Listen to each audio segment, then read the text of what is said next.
Now you've done it. Alright. Go live. We're live. So I full pelted my dog this morning. Got a few, Of got a course. few bruises.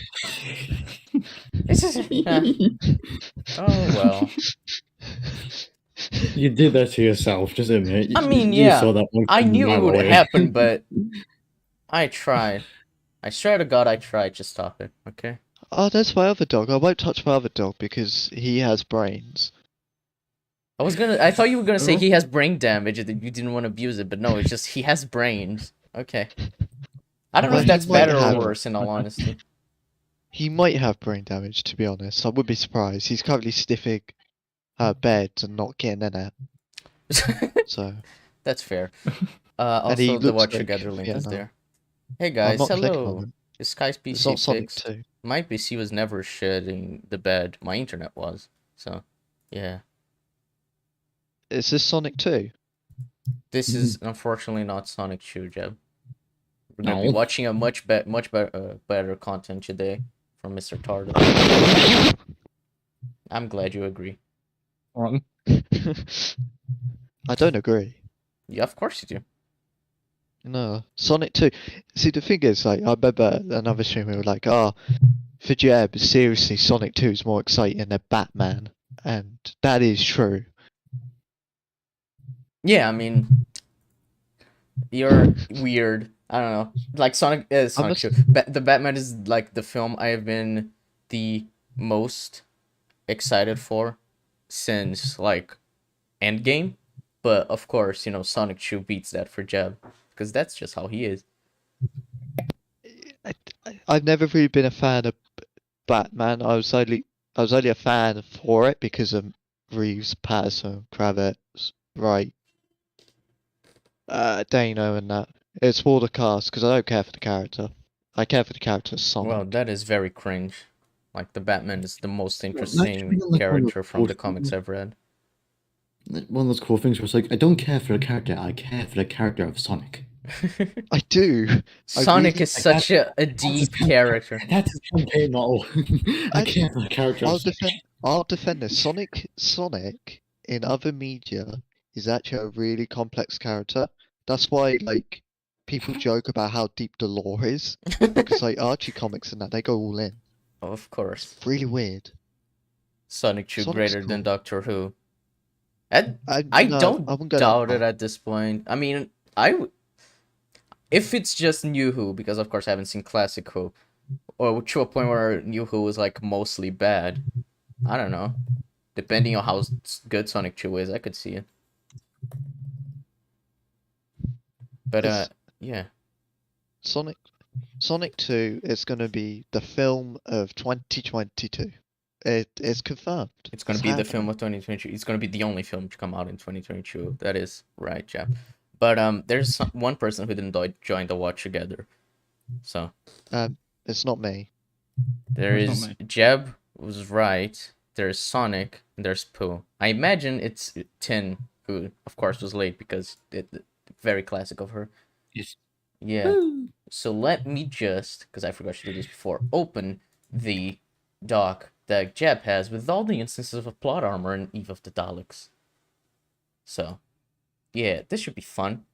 Because this video we're going to watch today is a video called The Most Frustrating Criticism, Plot Armor in Doctor Who, Eve of the Daleks.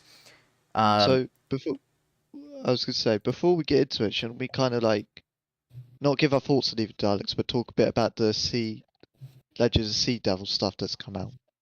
Sure. Because it ties in and it gives a bit more introduction. Sure, you do whatever you want, Jeff. Yes! I mean, not whatever you want. I shouldn't give you that kind of power. I should know better. To be fair, that's not much. This is the thing. Legend of Sea Devils, cool poster.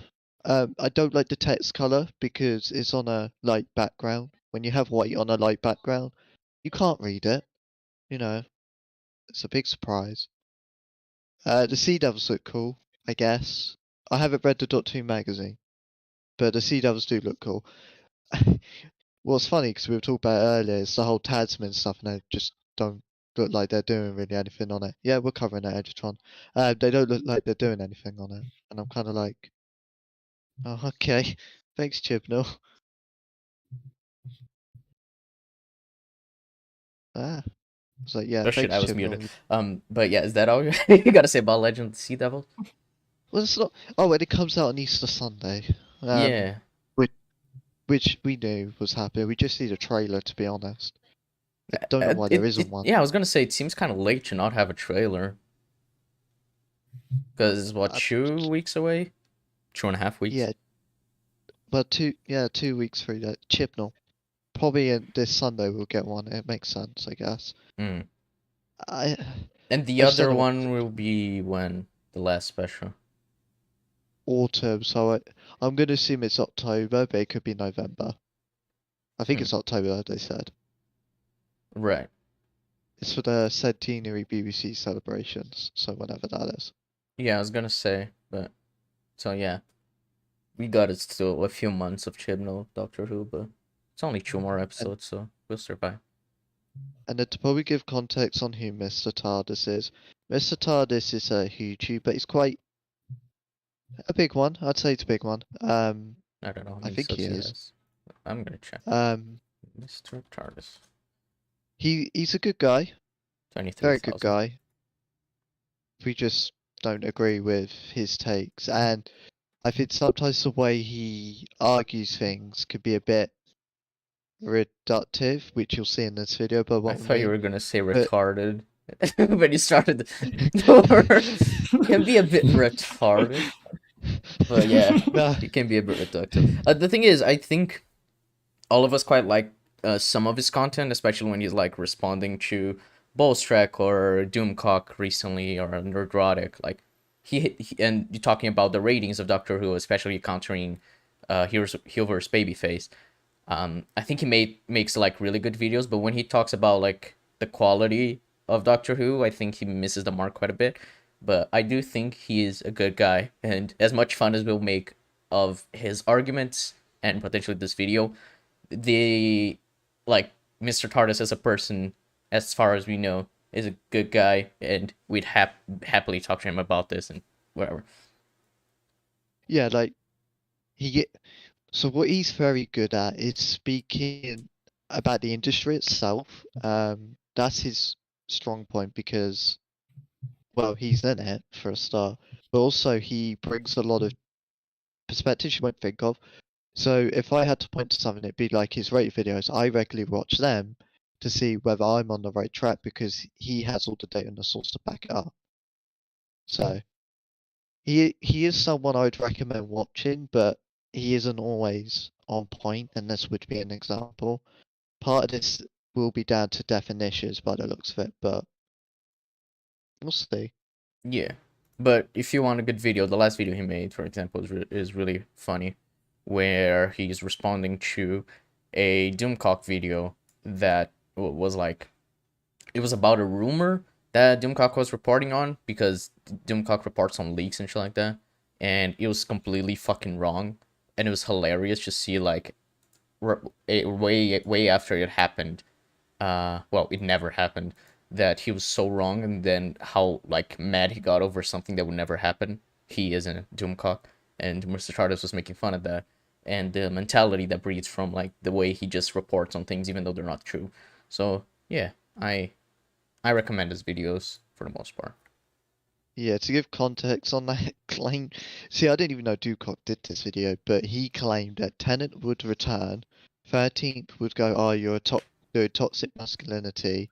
They tried to apparently get 12th and 11th involved. They were like, no, we don't want in on this.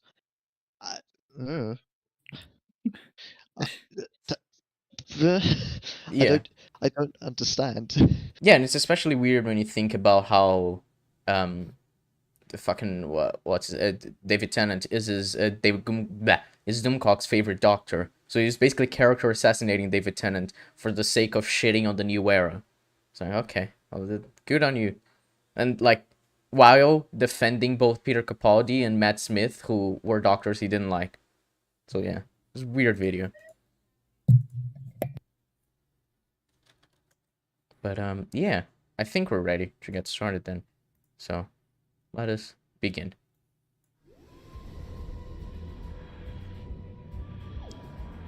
Not too fancy, but on the flip side, blatant lies should not be able to be hidden behind, but it's my opinion. Oh yeah, it's kind of like when Bolstrek was like, oh yeah, Fugitive of the June. Oh yeah, a white male is the villain, and people on the live stream were like, yep. Like, no, that's not true. That is fundamentally bad criticism. That is not objective criticism, because what you're criticizing or what you're talking about did not objectively happen in the media being talked about. That's the only objective criticism that I'm really on board with. Did the thing that you're criticizing or talk about happen in the media in question? I really agree with this so far. Yeah, so we kind of understand his position on objectivity, and it's a fair one, as long as you make consistent with it. And to give context on this, because I don't know if he does it, but Bowles Track of Future to June, there was this character, he ran like a bakery. He was presented as weird and dug into Joe Martin's doctor, Ruth Doctor's partner at the time, and was like, "Oh, there's all this shady stuff," and he was romantically interested, and that person was presented as a villain, even though they never was. So that's the context on that. Bailstrap did make up a white male villain. The villain of that story was Digidoon and the Division, the Time Lord secret organization thing at the time. So Yes. Yeah, he was just a weird guy, but at the end of the episode, he was proven right. So it's like, it's not even like he was actually a villain. He's never a villain. So, yeah. That objective criticism. Oh, yeah, but the point I wanted to make about this as well is I really agree with this. It's like, I don't think you can, like, objectively quantify quality, but if there are things that objectively did or did not happen, and so you can make objective criticism in a way where, like, you're arguing from what happened within the story. That's all you're doing, you know. And so you can counter with events that happen in the story, or stuff like that. That is what that is something I really agree with him on this. Just like you can't quantify quality objectively, but you can use objective criticism to see what is and isn't in the story, and like say, well, this is objectively a plot hole. But whether it harms the quality or not, it's going to be up to each person and their standards. So that's basically it. yeah, the closest you could do from identifying if it exists or doesn't exist is assess the impact, but even then, there's some element of subjectivity because if you go on a technicality, a plot hole at X point early on in the film is going to affect everything onwards. So you kind of have different cut-off points on that. Indeed. Talk about happen in the media in question. That's objective criticism. Objective criticism is something that we're all privy to, that we all see. Like Christopher Eccleston faced the Daleks and got very angry and tried to torture one. That's objective. Whether or not you think that the Ninth Doctor was right for doing so, whether or not you're able to empathise with the position or not, that's the subjective part. Defrost the Robot 77, there's some objective lines clearly. In things like video games, I guess, stuff like frame rate, of course, frame rates and tech specs and stuff that's objective, because that's technical stuff that you can actually measure and that can detract from the media in question. Even then, I wouldn't say it's like objective quality. I guess it's more clear why it's an issue, but it's you could argue the same thing for like filmmaking, and like framing, and if a shot is out of focus, you can say that is an objectively bad shot because it's out of focus. What it's been done for, and whether or not it does like, I guess, break your immersion within your standards, because there can be games where like something could be considered objectively bad, but it doesn't take you out of it. So I don't know. Yeah, see, for me, let's use frame rate as an example. If your game has a lot of frame rate drops, I could go objectively this is a poorly optimized game because you're having frame rate drops where there's no attention behind it. So, Sonic Unleashed, this is an easy example. In elements where there's heavy water rendering or foliage rendering, the frame rate tanks, and that's objectively bad optimization. Mm-hmm. Because it should be a consistent 30 or up to 60 for PS3. A way that frame rate drops are used good though is Spider-Man. Is it Spider-Man PS4? No, Miles Morales. The Into Spider-Verse suit has a tension on 12 frames per second because that's in line with the animation. Yeah. Which means we then don't judge it from a 30 point of view or a 60. We judge from is it a consistent 12, which it is. So in that sense, I'd go if your FPS is poor. Well, if your FPS has many drops, I will go you're badly optimized. I guess again, it's the cutoff point where you go bad, good in optimization. How many times does a frame rate drop have to go, or how long does it have to last? Mm-hmm. Yeah. Because if you have like split second and many drops, one can argue, well, it is a bad to me because you can't notice it. So, yeah, it's a bit easier with gaming, but there's still some aspects to consider. Yes. But Nice stuff time. like, for example, in Battlefield Earth, every other shot, or like every shot, is a Dutch angle that doesn't work in that film because they're all Dutch angles. Does that mean that whenever another film uses a Dutch angle, it's bad? No, it's all. That is not a good analogy. Because you're saying the usage of Dutch angles in the film is bad because it is used so often, and therefore therefore people would think in other films every time you do use Dutch angles it would be bad, when that is not. I don't think that would ever be the argument that Dutch angles are inherently bad because in that film Dutch angles are bad. You just even said that the issue with the Dutch angles is that it's overused. I don't think this is a good comparison.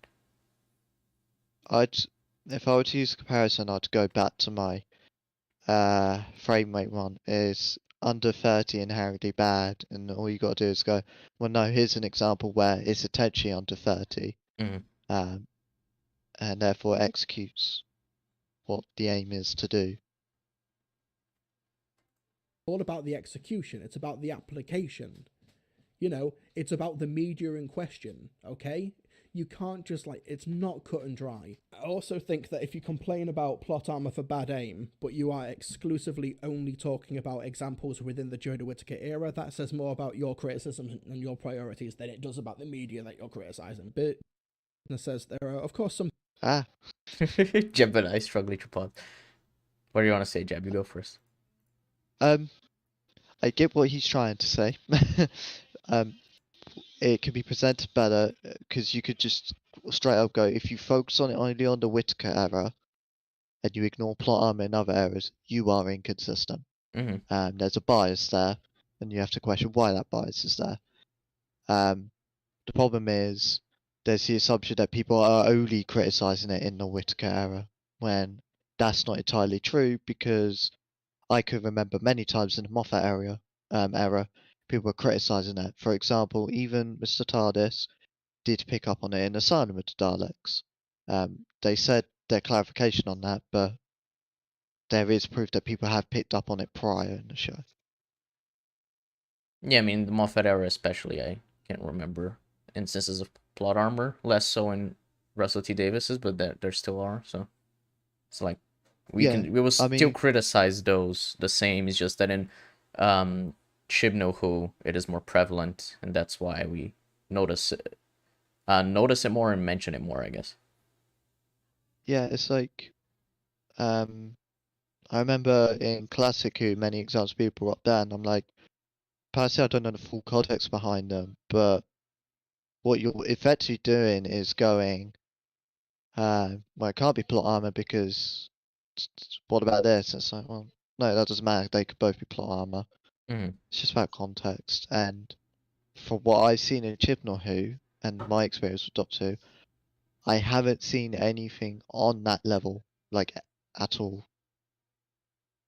I mean, yeah, the issue that we criticize so much of Chibnall Who having it is because it happens so often, and it impacts so much of the story because there can be instances where there's plot armor, but it's like a small instance or something like that.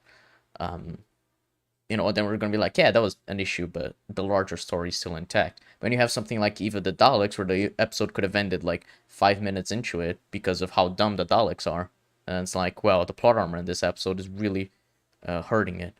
So it really depends. So it's like he said, it's about execution. So if I'm gonna criticize the plot armor, I'm gonna criticize it based on the story it's in and how it affects it, and not just saying like as a whole, oh, plot armor destroys any story it's in, because that's not quite the case. I could even say like something like a Suicide Squad that's full of plot armor. I wouldn't say the story is like destroyed, especially when the characterization is so good in that film. So yeah, it's all about the larger story as a whole and how the plot armor affects it.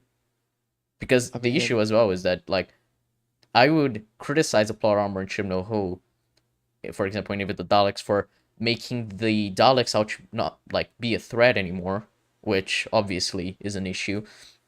But even if we ignore the plot armor, the characters in this episode are so bad or just completely bland. And then we have like the one good scene, which is Yaz talking to Dan. It's like, yeah, that is one scene that is good in an episode that is like an hour and 20 minutes, and it's all shit. So regardless of whether the episode is destroyed by the plot armor, the things surrounding it are still bad. So you can't say like, oh, at least the characters are good or something like that. So again, it depends on the larger story.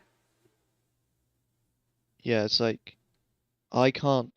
If we streamlined it and focused it only on New Who, not to say there isn't in Classic Who, I can't think of a Dalek plot armor instance that is on the level as Dan just running around the Dalek mocking it. I can't think of one.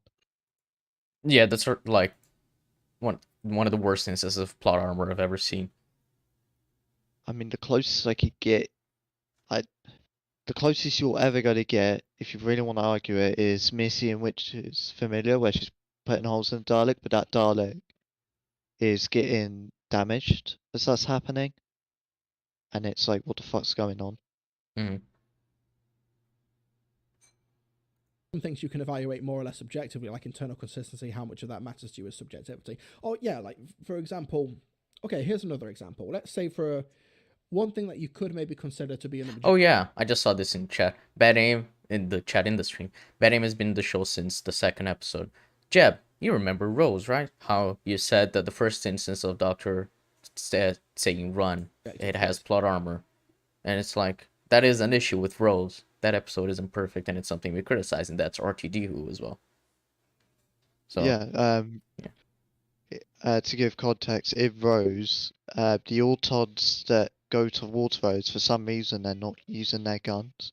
Mhm. But throughout the entire episode, aside from the bin one, and Mickey, because Mickey had his head ripped off, and which is a giant spade, we see them using guns all the way through, instead of just trying to walk towards their opponent. And if Mhm. their opponent's getting away, they would want to kill them. So, and there's no establishment that when they wake up, they're unable to use their weapons, because when they do wake up in the final act, they're using their weapons. So there's no get around. Yeah. But despite that, also in season one, because I hate when people go, "Oh, plot armor's always been in Doctor Who." Something like Dalek has zero plot armor. Oh yeah, that episode is great. Yeah, it has zero plot armor. The biggest issue in Dalek is Ninth taking a while to tell Rose to get out of there, and that's not even plot armor. That's literally endangering the character. Mhm. So Yeah, then there's the Sontaran True Potter that we watched recently with the Idar folks, and it's like that episode has like no plot armor. The either episode, it's like, they can really RTD. That's the thing. Most of the time, you don't see like these characters just missing point blank like the Daleks do, even the Daleks. So yeah, it is just less frequent, I guess. I mean, even in Moffat Who, Heaven Sent, there is no plot armor at all. Yeah, Heaven Sent, it also, it gets a lot of points for doing something that is very basic. So it's just following the rules of like, the thing is gonna walk towards you and it's never gonna stop, but it's always gonna be the same speed. So you know, once you get the hang of the rules, it's like as long as you keep that consistent, it should be fine, and it does. Either And the Doctor either dies a flat- gazillion times. either Flatline, which has like literally unknown powers with the two-dimensional creatures, has zero plot armor. I don't remember that episode, but if you say so, Jab, I will believe you. I literally watched it 2 weeks ago, and yeah, no plot armor. One thing that you could maybe consider to be an objective criticism is that you've got two characters talking. This is way away from the Christopher Eccleston discussion now. This is broader media stuff now. But you're in an office space. The scene is set in an office space. You've got two people talking to each other, and it's a shot reverse shot. And behind character A's like shoulder in the background is a shelf with some flowers on top, okay? Like a vase of flowers, okay? I imagine it's gonna cite a Cuts to the continuity other error. person talking, cuts back, Yeah. and then the flowers are gone. Yeah. Okay, that's kind of an objective issue because that's a continuity problem. Okay. So you agree that continuity is important, right? Because then we can extrapolate that beyond just a continuity error and go like for continuity in terms of plot holes and character consistency, and that is where the plot armor criticism would fall into, right? Because the Daleks shouldn't be like that because they be in character shouldn't have such bad aim because they've been characterized as the opposite, as being really deadly because they're born to kill people, and, you know, they're made to kill people. So It's like even to expand on the Daleks, because again I was watching Series 9, two-part. Even the world building, the Daleks are really inconsistent because they're built. Certain models are built for certain purposes. So to use Chibnall, they're using the Time War Daleks again, and it's like, but you advanced from the Time War Daleks already. Why do you keep defaulting back to it? Okay, that kind of can pick up off. But if you're like one out of 10, worst story ever, the vase disappeared, I think that's really dumb. yeah, I don't think anyone would ever say that some media is bad because there's a continuity error with something in the background. I don't think anyone's that petty. I've never heard anyone make an argument like that. But something's disappeared in background, bad story now. Yeah, this seems Yeah. just like a huge straw man. I think people would literally go, "Well, that's a nitpick," because it literally is a nitpick. Yeah. I think that's really, really dumb, even if you are objectively correct in that assessment. Hold on. Star Wars plot armor. Star Wars Wars plot armor. Look at Stormtroopers. Stop this, please. Yeah, that is also bad in Empire, and well, from Empire onwards, yes, the plot armor with Stormtroopers is really bad. In A New Hope, it isn't because it is written within the story that they should miss by Darth Vader's orders. But yeah, Star Wars also has plot armor and you criticize it.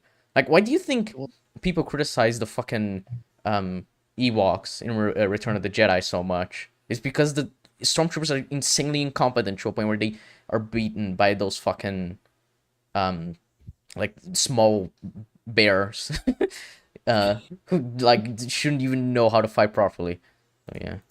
But yeah, And Jeff, also, it's kind of ignorant because people go Star Wars was plot armor because Stormtroopers, but they forget what overplayed that plot armor. Because people are like, oh, we expect Stormtroopers to miss, we expect them to be shit aim. That reflected onto the writing where they're like, well, no one really cares, so that doesn't matter, they miss. To the point it became a canon joke in fucking Mando. Oh yeah, that joke is. It's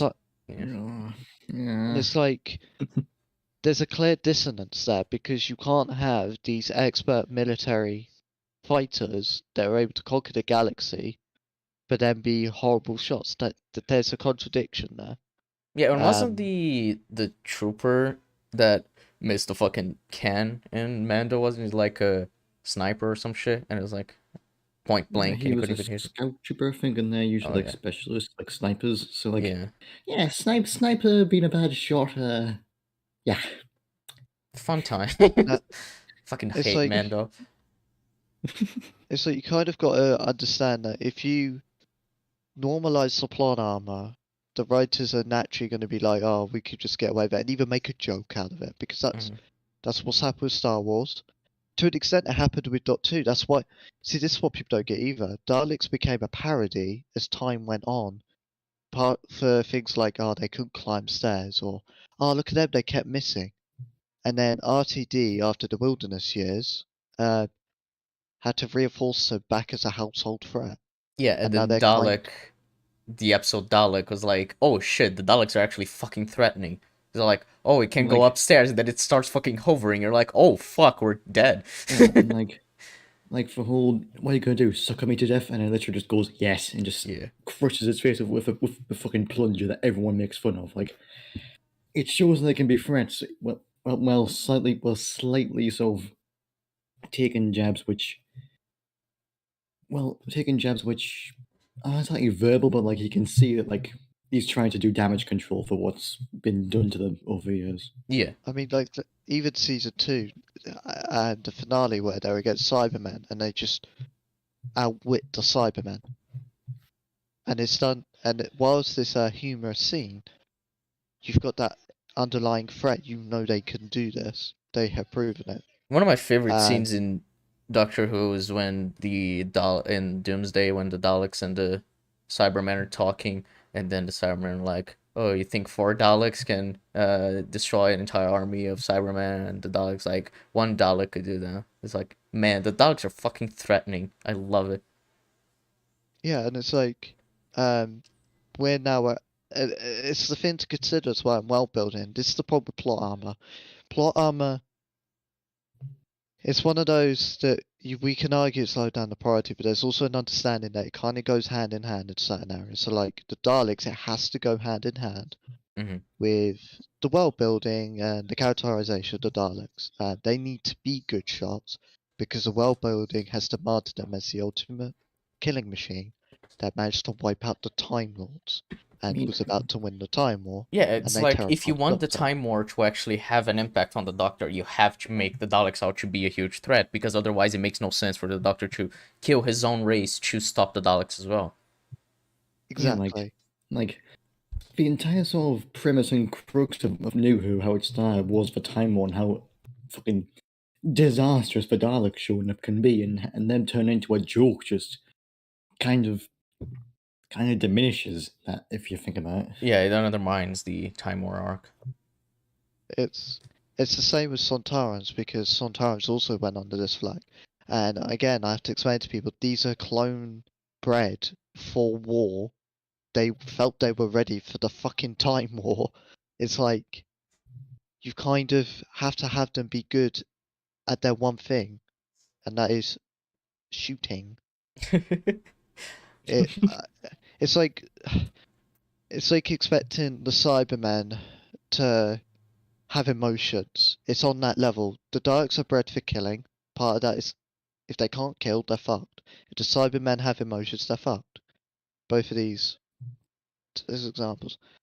It's bizarre to me that it's done otherwise. Yes. However, same scene, two people talking back and forth, but it's a dream sequence and things are going missing in the background. All of a sudden, continuity mistakes are to the benefit of the scene. I agree. Context will matter. That he's just kind of agreeing with us, but so I have no clue how he's gonna justify plot armor being okay. Because I agree with this. It's like if you add context that makes the scene work, yes, it will actually work better and not damage the continuity. So, yeah. It's rarely cut and dry. It's not like all continuity issues are on their own bad, all the time bad. It is. But if it's a dream sequence, then it's not a continuity issue. But I do agree that continuity issues aren't like inherently bad because it depends on someone's standards. But I don't understand how you can say that like, oh, it's not always bad because maybe it's a dream sequence, but it's like if you establish it's a dream sequence, sure, but if not, then it is a continuity issue and it's something that shouldn't happen. I don't know. I'm confused how he's gonna defend plot armor, but sure. Is context dependent.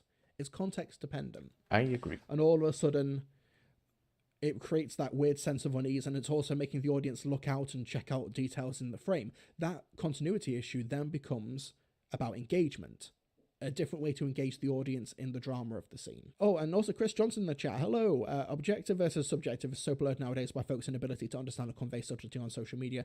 Oh wait, we're talking about continuity flower pots. Never mind. Sorry. I just thought that was just I think that's just an example of how something that is bad in one piece of media is good in another piece of media, which is why it's rare for only a Sith deals in absolutes. Beef Business Cinema Sins gets loads of stuff wrong. It's just generally terrible content. Yeah, I'm really worried that I'm also seeing this terrible media analysis on TikTok as well. Bloody Gen Z. It's just terrible media analysis. And I do think things like Cinema Sins have kind of like broken people's brains on how to analyze media. People say this. I don't think CinemaSins has that much of a stranglehold on media criticism as people make them out to be.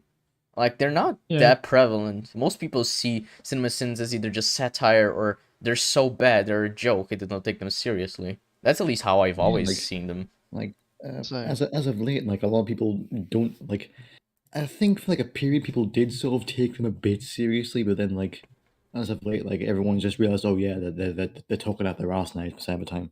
Well, I thought people took them seriously until like channels like the Birdman, Jay, and whatever, those channels. Yeah, it's like a while because they showed up. They showed up maybe like, well, Jay was doing their stuff in like 2019, and like so was the Birdman. So again, it was only like. Well, I think Jay was way a few before years. because in 2019 is when she decided to change up her content. So her Cinema Sins videos would have been from like 2015 or something like that. I guess. I'd say Red Letter Media was kind of when it really kicked in. Yeah. Oh yeah, there is Red Letter Media also has. I'd say they have had the bigger impact on media criticism than Cinema Sins, because I think a lot of people actually look up to Red Letter Media and their style of just talking about a film and talk about the positives and the negatives and different opinions. Like, that's how, for example, EFEP started, and that's something that we also have gotten, which is how it started ECUM. So it's like, I don't know. I guess it I wouldn't say that CinemaSins has that much of a impact as much as other channels might have. There was a TikTok going viral a few weeks ago, praising Fight Club, saying like, a film is good because it's always making unexpected decisions. Oh yeah, that was on Twitter. That was fucking stupid. That was one of the worst takes I've ever seen. It's like, the way you know a film is good is that every time something happens and you don't see it coming, that's when it's good. But if you do see it coming, then it's bad. I'm like, no. How? No, that's retarded. It's like, you can have the most formulaic film and it still be really good. And it's like, as well, it's like, one thing that I find is weird that people say, it's like, oh, that film was so predictable. When things are like, well, if it's it depends on the way it's predictable. So, for example, Jeb predicted everything that would happen in Bly Manor as we were watching it. But he did that because of how consistent the show is. He expected the show to do things consistently with what it set up, right? But then when we have something like a fucking M. Night film, you expect a fucking big twist at the end that makes no sense. And you're like, yeah, I predicted that this twist wouldn't make any sense. I predicted that the twist would be like the stupidest thing. There are people who have predicted M. Night twists because they're like thinking about the stupidest things that it could be. Because it's like, well, yeah, this is M. Night. I know that he's shit. So it depends on what kind of predictable it is. Because for the most part, I see people criticizing things as predictable when it's like, actually, the show is just being consistent. The story, the media is being consistent, and you just picked up on what it's setting up. So obviously, the payoff is going to be consistent with that, and therefore you're going to be able to predict it. And so I find it retarded to just go like, oh yeah, if it is unexpected, then it's good. Then it just kind of means, oh yeah, The Last Jedi is fantastic. Yeah, I'm like, I don't know about you, but Doctor Who, I didn't expect Chibnall to go, hey, so the Doctor is a Gallifreyan now. I never expected that. It's utter fucking dog shit. So It's like, if you contradict like 50 years of lore, that would be unexpected, but I don't think that'll make it good. I don't know how unexpected is a variable for, well written, not well written, or something without objective issues, without objective issues. I don't understand that. Mhm. It's literally a neutral thing. What's a predictable film? What's a really predictable film? A really linear, predictable film. A good one? You mean? Would I say Lion King? Maybe. I mean, Lion Lion King King is isn't that. just Hamlet, but with Yeah, animals, so I'd say it's quite predictable. Lion King. I guess Toy Story 1 to 3. They're predictable. Yeah, You know. I'd say that. Stuff like that. Mainly the predictable stuff comes from children's media that's well written. So we'll go there. Because they're developed to be more simplistic. So yeah, I don't know. I don't understand this variable being applied to good or bad or whatever. Yeah, and it is strange. But obviously this isn't we're not arguing against Mr. TARDIS here. I'm pretty sure he agrees with us because he said he saw that on TikTok and that this kind of like way of seeing movies is dumb. So, yeah. And it's like, no, that's not how no. That's sometimes the logical progression of the story is the right one because it's the way it should go. Just be like, I if agree. Godzilla appeared at the end of Toy Story 3, that doesn't automatically make Toy Story. If Iron Man showed up in Aquaman. That is some old lore. I don't That's a even deep freaking cut right there. yeah, I That's don't like think almost our 50 new years subs old at would that point. have any idea about that, but yeah. If Iron Man showed up in Aquaman, you know, that would not be consistent. I think people would be kind of taken aback if that happened. But maybe if you're Michael B, you wouldn't, but it depends. That 3 was a a better film 'cause was a I wasn't expecting that. something unexpected happened. It's dumb. TFL Create Media, speaking of stuff, did you see the teaser for Obi-Wan Kenobi? I did see it. It looked pretty cool. But Did I've not it? even finished Series 1 of The Mandalorian. I'm waiting. Oh, base. Cinema You is shouldn't. really screwed over. Yeah, no, that teaser was shit. Yeah. I don't think we have mentioned it on ECUM.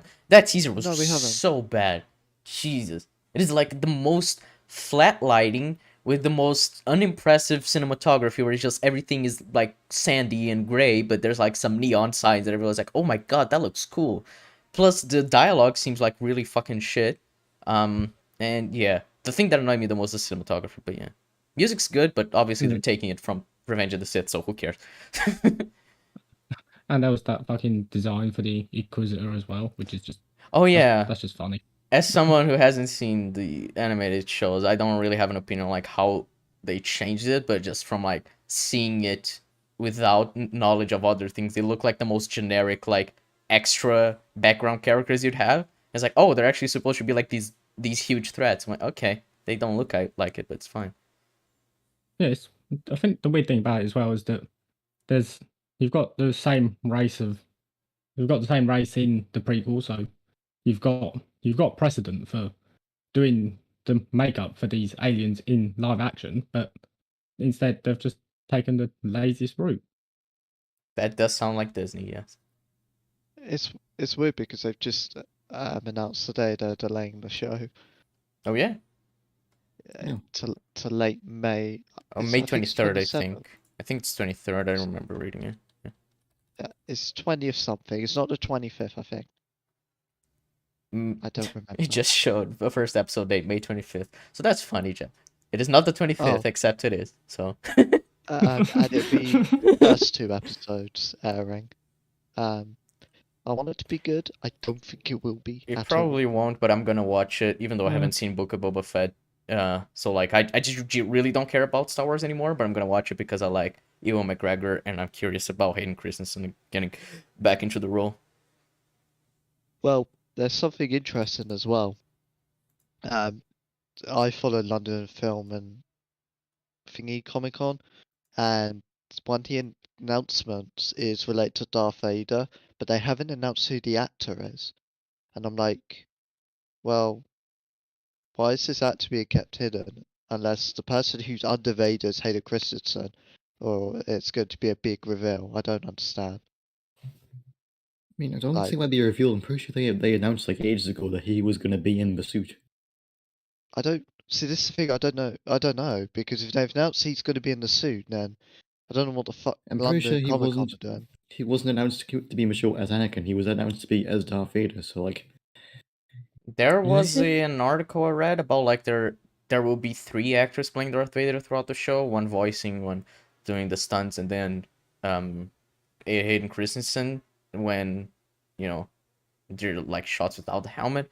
That's what I read, but I'm not sure because I don't look this stuff up that often because I really don't care about Star Wars by this Yeah, point. Anyway. because London Film Comic Con was like, yeah, this is a secret guest, and I'm like, oh, okay. I don't know who you'll keep it secret, but sure. The Tapao looks very detailed and alien in Revenge of the Sith, and in Kenobi it's just bald man painted white. The suit equals CGI. Because it 1,000,000% is. It's that secret guest. London Comic Con. What do you mean you couldn't find it? I literally clicked on it. Where posts major Obi-Wan Kenobi guests announced 7 p.m. Yeah, it says this. Joining us this July, blank blank blank blank, we're appearing in the upcoming Disney Plus show Obi-Wan Kenobi as the body of the Master Darth Vader, named to be revealed by Disney soon. So was it Hayden? That they meant? I don't know. likelihood it probably is. I'd expect so, but I don't know. I mean, if they're gonna, that's also really stupid. As like, oh, we're gonna keep it secret, but someone's gonna be Vader. It's like obviously it's gonna be Hayden Christensen. Like, who's it gonna be? It's not gonna be James Earl Jones. So, I think it's gonna be Hayden Christensen. Fucking stupid. Anyway, this video about Doctor Who. Let's get back to it. Over a generation's ability to read media. Oh yeah, I'd agree. I also think like 5 hour like 5 or more. I'm not talking about Jay's video. I actually think Jay's video about the fall of Doctor Who is actually for the most part really good. I disagree with a lot of it, but I think like in and of itself it's not an issue. But I think there's a lot of like 5 or 6 hour videos on YouTube and stuff like that. I don't think there's an issue with that length of criticism. However, when I end up watching them, it's like, this is just the same point repeated like 20 times. And we're only an hour in now, and you've just repeated the same point 20 times. Or it's just I like, need an one example. point, and you stretch out the criticism for like several paragraphs, and it's like, Well, it depends, because, for example, if you were going to talk about Shang-Chi, and you're explaining the history and everything about when it was characterization, you could honestly talk about it for like 6 hours and maybe not even be done with it because of how much it contradicts the MCU and how much it breaks the MCU and how much it contradicts itself. So, like, you can, like, extrapolate that through to, like, its logical conclusion, and it'd take a while. So I wouldn't say it's, like, an issue. I do get the idea of just, like, wanting it to be more concise. Maybe not concise. I guess shorter. You just want the points to be like bullet points more so than just like fully developed.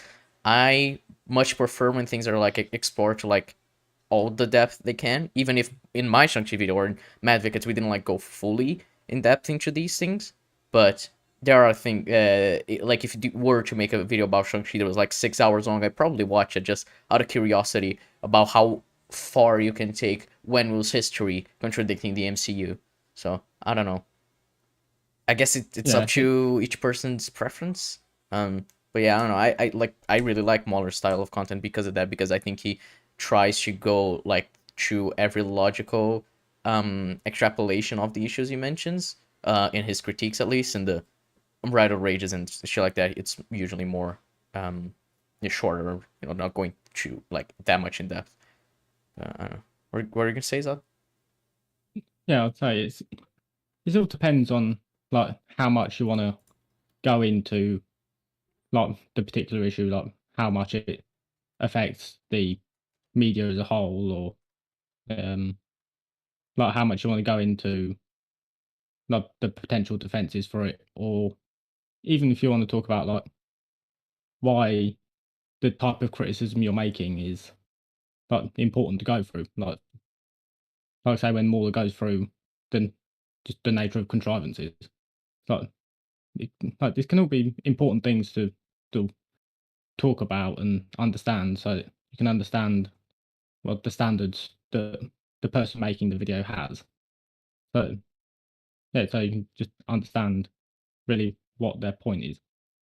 Yeah, I find as well with long form content, they're often more building on that. They're often more educational. So like Liam Triforce, he does excellent videos on retrospectives, especially around musical compositions. So like I learned a lot about the variety of Sonic music, and through that I'm able to use that to help me bolster videos I want to do about the franchise and explore the musical stuff I previously had no idea of. Say with the Doom music, I've always loved the Doom music, but I didn't know how it was composed and what ideas Mick Gordon had. Now I've gained a much bigger appreciation for that. Yeah, like Mahler's, for example, his series on Outlast. I think it is really good at breaking down not only like the audience perception of something, just like by how YouTube and what gets popularized about the game can make like perception seem like the game is fantastic, but also just the exploration of game design and how Outlast is very simplistic and it doesn't really do anything special. Like there's quite a lot you can learn about that, and that I think is quite interesting. It's just like if you spend more time, I think it not like that it's necessary. Like my How I Met Your Father video was like 20 minutes long. You don't need to spend that much time talking about something to like actually go like to get beyond just like surface level commentary. But if you do want to like actually explore these things on a deep level, you have got to spend time on it. You got to explore it beyond just like, oh yeah, contradicts this, moving on. It's like, well, maybe there's more you can talk about it, and create some interesting conversations like Zod said about the nature of contrivance that Mahler said in his latest Force Awakens part. So I don't know. I guess it's just preference for Mr. TARDIS, but it does seem weird to me. Just like, spend so much time on one criticism, then not moving on. It's like maybe it is worth it, and if it isn't your kind of content, that's fine. I don't know. Like, we got the point like 2 paragraphs in. Jesus Christ, what the hell? Just because a criticism is long does not make it good criticism inherently. Of course, Obviously. I've read or watched great reviews that are only a few paragraphs long. Oh yeah, I agree. You can make short videos that are good. Thought Theater this year has made quite a few videos that are like way less than 10 minutes long, but they're pretty good because it picks one point and it goes fully in depth into it, like one point of praise or criticism about a certain product, and it's like, let me explore specifically this as opposed to like the entire product, because that's the kind of content he prefers to make, and he actually goes quite in depth for a content that doesn't like fully make like these long ass videos. But they're pretty good, so you can find that kind of content. But and as well, you can find long videos that don't say much. So it all depends on like the quality of the content creator. But I've also watched terrible videos, or like not all the way through, as I value my time. Terrible criticism that's like 7 or 8 hours long. Tom just says, I agree with JXC about Plot Armor. If Plot Armor is a make or break issue with you in media. No, I don't think anyone said that. That is a straw man of Jay's point. Jay never said it is a make or break issue for her. Did she? I don't remember her saying that. I mean, okay, so let's actually explore that a bit. And let's use an example. I'm going to use Star Wars Visions, and well, bear with me. There is an episode of Star Wars Vision that is mostly action. I think nearly all of it is action. And within that means therefore, if you have plot armor throughout the action, it's going to hit it harder than something that's more character driven. Mm-hmm. So therefore, it can be make or break because, well, the entire fights get fucked over by this plot armor. Well, to the Clone Wars, that reminded me of that Mace Windu fight with like the gazillion fucking troopers, where it's like he fought like literally hundreds of troopers without getting hit a single time, and he just gained like super strength and like super jump and whatever in that moment. I'm like, if and it's like one episode. I think you can count them episodes. I don't know exactly how Clone Wars works. It's in volume 1. I think it's like each episode is like 3 minutes long, and that part is just fight scene as well. And even though I think it's fun, it's like, man, this thing is not good. It is just breaking like on a power consistency level how Star Wars works like fully. I mean, admittedly, to Stillman him, make or break issue plot armor is quite rare, especially Doctor Who. Mhm. So, like, I would agree. I don't think anyone's really going, this is make or break. But I can understand why it would have a big impact if the context, for example, is either the Daleks, where, it's the Well, Daleks I and would they can't even actually shoot. agree that even the Daleks, it is a make or break issue. I mean, yeah, to an Because extent I would. yeah, it's because like the point is that if they die, the more they die, the less time they have to save themselves. So if they can just keep getting killed, if the Daleks were competent, then that means that they would have lost and all these characters would have died. And it's like, okay, so let's say there is plot armor, but at least it's exploring characters. Well, the episode isn't. It doesn't have like any character focused stuff. All we have is them trying to survive. So if the character writing is like bare bones, the only thing you'd be left with is plot, and the plot is broken because there's so much plot armor. Characters being stupid, the Daleks being fucking stupid as well as the characters. So I don't know. I think it would be more make or break in this instance, but I still want to say it's like that plot armor in itself is make or break, like he's making it out to be, and making Jay out to have said that, because I think that would be a straw man.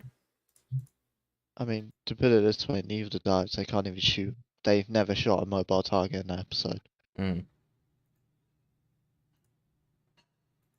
Then I honestly think that media's not for you because everything revolves around plot armor. No, Mm. I But let him finish that sentence because it gets worse. oh great. Is how basically almost every story in fiction gets past the first act. Okay? Well, No. Okay.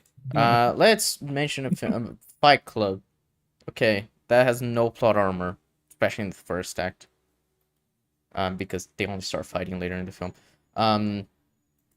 Let's see, The Lighthouse. How does that have plot armor? The father. The Father, yeah, how does that have plot armor? It's like he's saying almost every story. It's like, oh, these are the exceptions. But if you keep, mentioning them, how many instances are going to become just like, oh, these are just the exceptions, Like you have films like, oh, Belfast, that doesn't have plot armor. World's End, I don't think World's End has plot armor. I saw that recently. The aliens are really weak, but that's, the part of the point of the film. Shaun the Dead doesn't have plot armor. in the Yeah. first act. Sinister Um, doesn't have plot armor. It's like, this is why I think he's getting the definition of plot armor mixed up with basic narrative progression or plot progression. It's like a lot, for what I've seen, a lot of the Discord is they have plot armor because of, for example, the time loop, and he will say that, but it's like, no, this isn't plot armor because there is a justifiable narrative reason for why they don't permanently die. Yeah. It's not. It's explained. It's like in Dalek when the Dalek misses Rose. That's explained because Rose's DNA is affecting the Dalek. Mm. Otherwise, that would be plot armor. Anthony Hopkins walking out of his room without bonking into a table is plot armor. But it's like, so what was the example I was gonna use? Fuck, I think it was Don't know. Peacemaker, yeah. So, what's her face? Harcourt, I think is her name, right? The James Gunn's wife. She's in the bar, and then there's this dude who comes after her, and he's gonna, I guess beat her up or whatever. He is mad at her. There's a chance he's gonna assault her, and she fights him.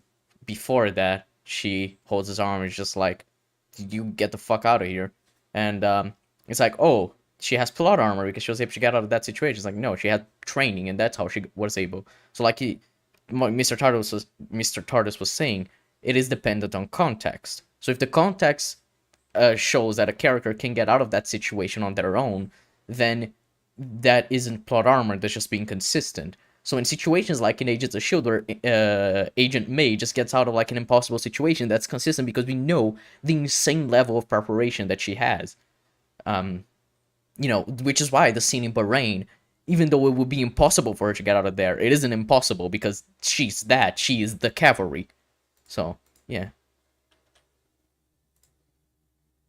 Whether or not you notice that or not is down to yourself, of course, but like I'm listening to loads of Big Finish. Plot armor is everywhere in Big Finish. Okay, that would be an issue in Big Finish as well. I've listened to one story in Big Finish a couple years ago. Don't remember it having plot armor, but good chance it might have plot armor. But I would say another thing that it benefits from is just being audio, so you can't see exactly how like characters would like shoot one another or anything like that. So yeah. See no one talk about it because it's not cool. No, it's so not canon as far as I know. Anyway, but even if it was canon, it's because less people know about it. Yeah, I was going to say, there's also the consideration is, when you say no one talk about, do you mean people who you know have seen Big Finish? Or are you making the assumption that people have seen Big Finish? Because there's a key distinction there. Yeah, it's like if I'm criticizing even the Daleks, and then Mr. TARDIS just comes back with, oh, but there's this instance in Classic Who that you never criticize. Like, I haven't seen Classic Who. It's like, obviously going to depend on each person, and what they're going to criticize is going to be based on what they have seen.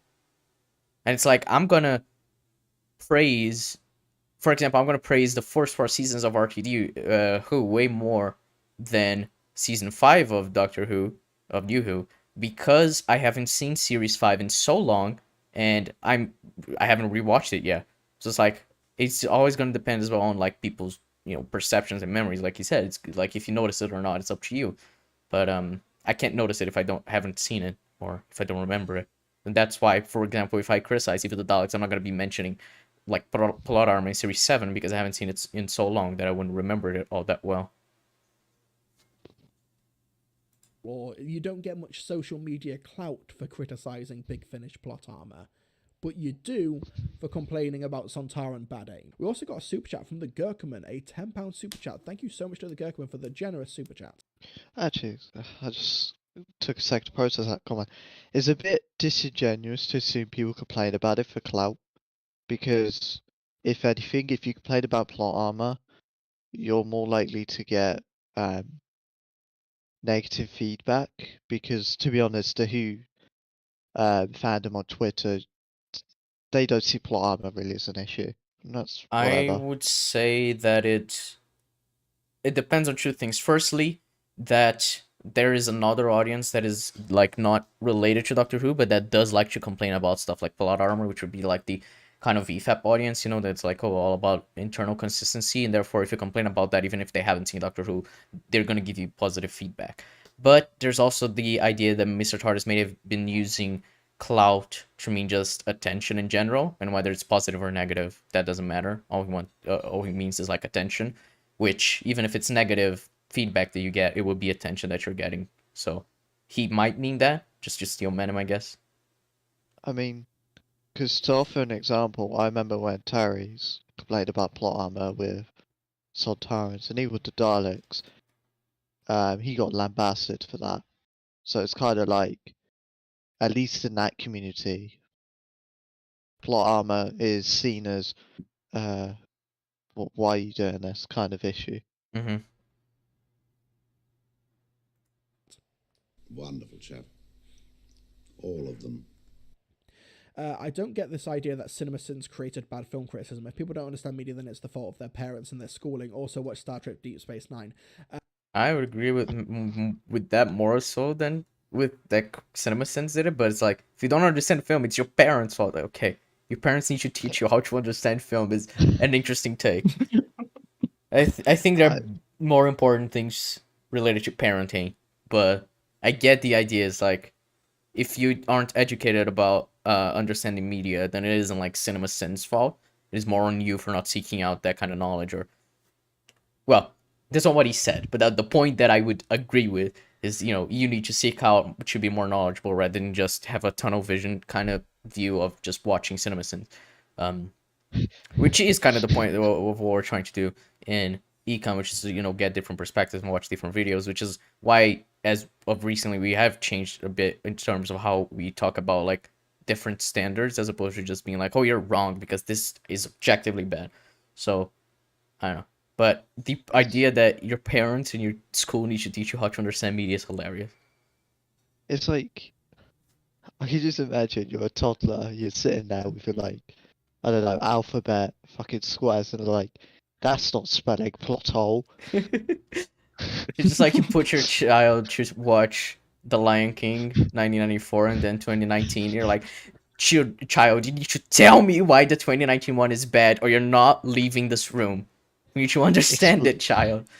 Explain the lore of the Teletubbies to me. How do they make Tubby toast?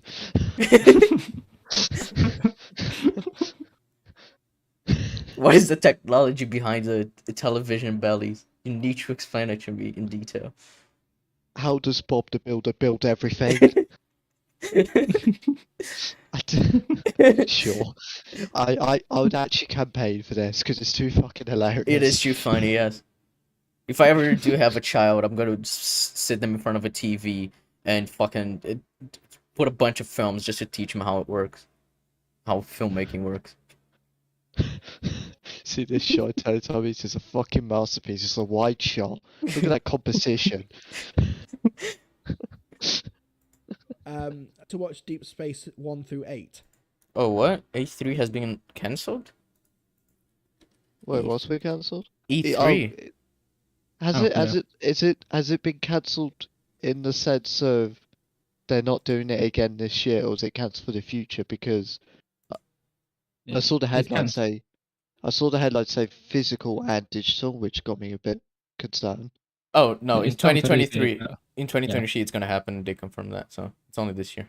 Yeah, that's right. Yeah, that's I was gonna say. I don't think they would have cancelled it permanently because it's still an investor's big thing. Yeah, don't worry.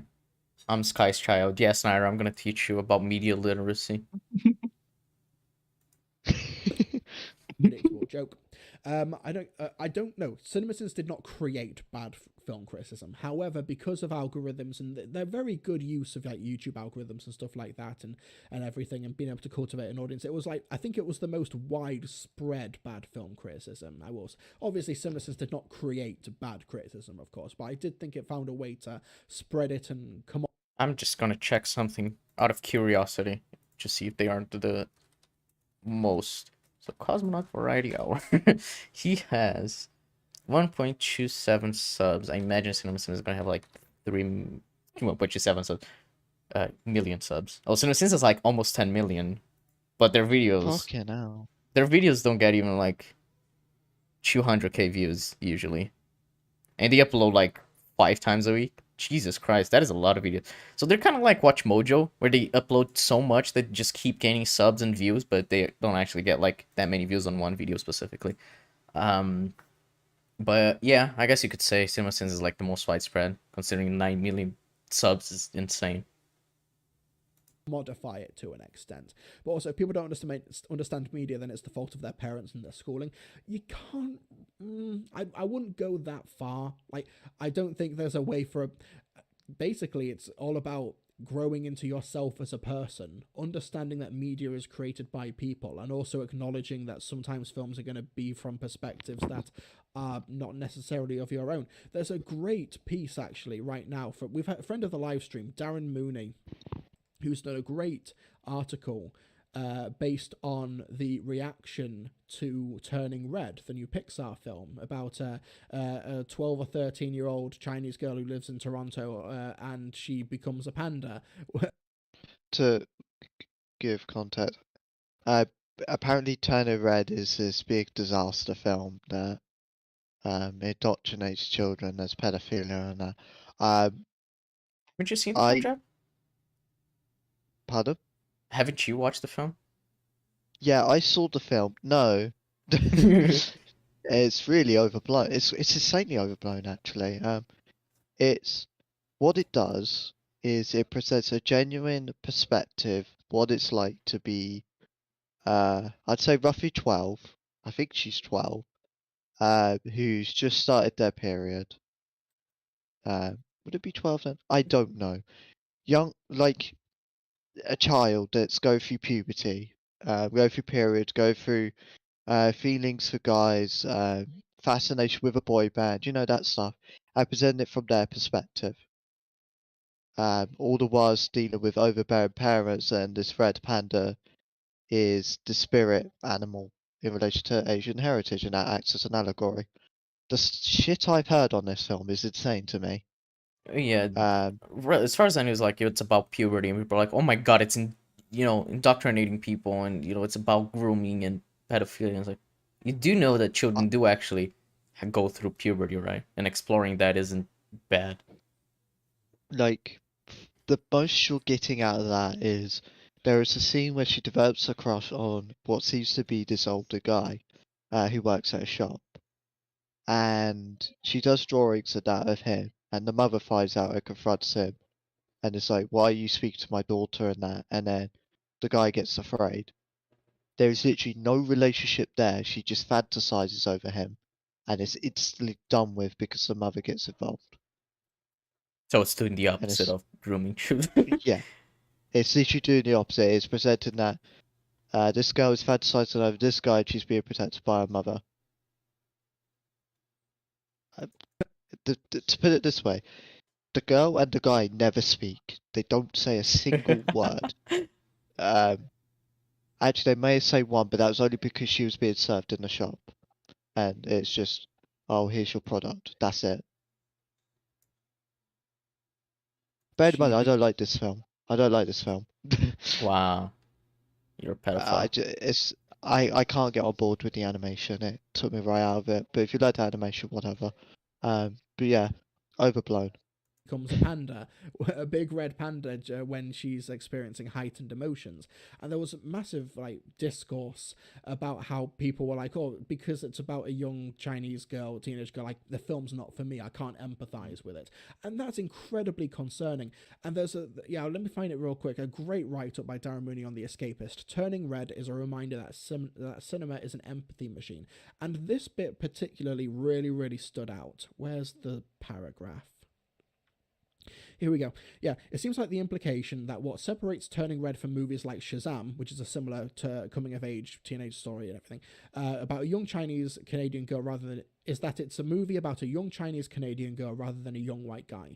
It is frustratingly similar to the weird arguments that anything featuring a diverse central cast must be, quote, woke, regardless of the actual content of the media in question. I really agree with this. I'm just confused how we got here from Plot Armor, but I the I agree with the point, but at least from what I've seen on the discourse, the fact that she's Chinese Canadian hasn't been it. They may have seen something different. I have seen shit on Twitter of people being like, "Oh, it seems very localized for a Chinese Canadian family." So the people who made the film were like they made it for themselves as opposed for other people um, understand it. I have seen people say that on Twitter. So yeah, That's really retarded. it is extremely retarded. It's like watching Mitchell vs. Machines and being like, "Oh, see, this film was made only for a child who's a filmmaker."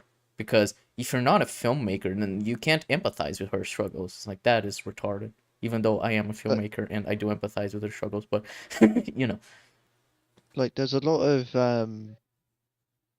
Asian heritage stuff in there. I mean, that's how the whole panda is a thing. But like, I I don't know. Like the issue of dealing with puberty as a teenager is it could be done for any female, and that's what I like about this film. It's targeted something that's quite underrepresented because I don't see a lot where there's younger female children films for them like Turning Red, Mhm. especially around heightened emotions in that, or first time experiencing a period and what that feels like.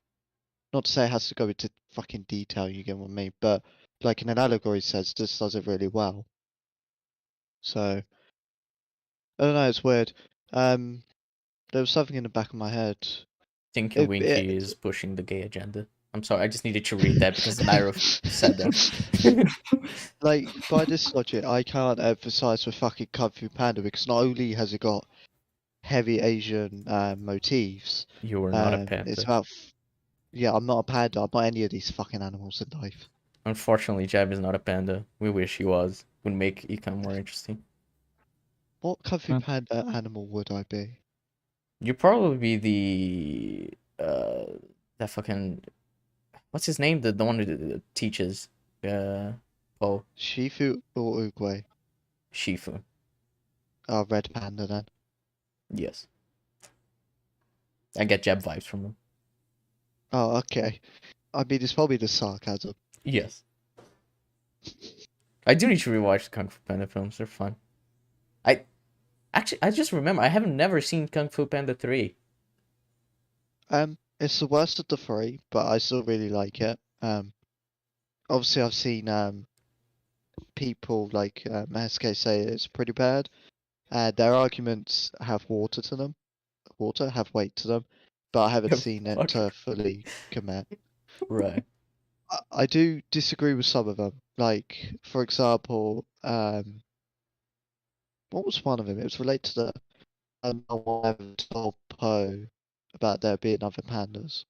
I think that was the argument. It was ages ago, but I managed to convince someone on that. It might Right. be Grant.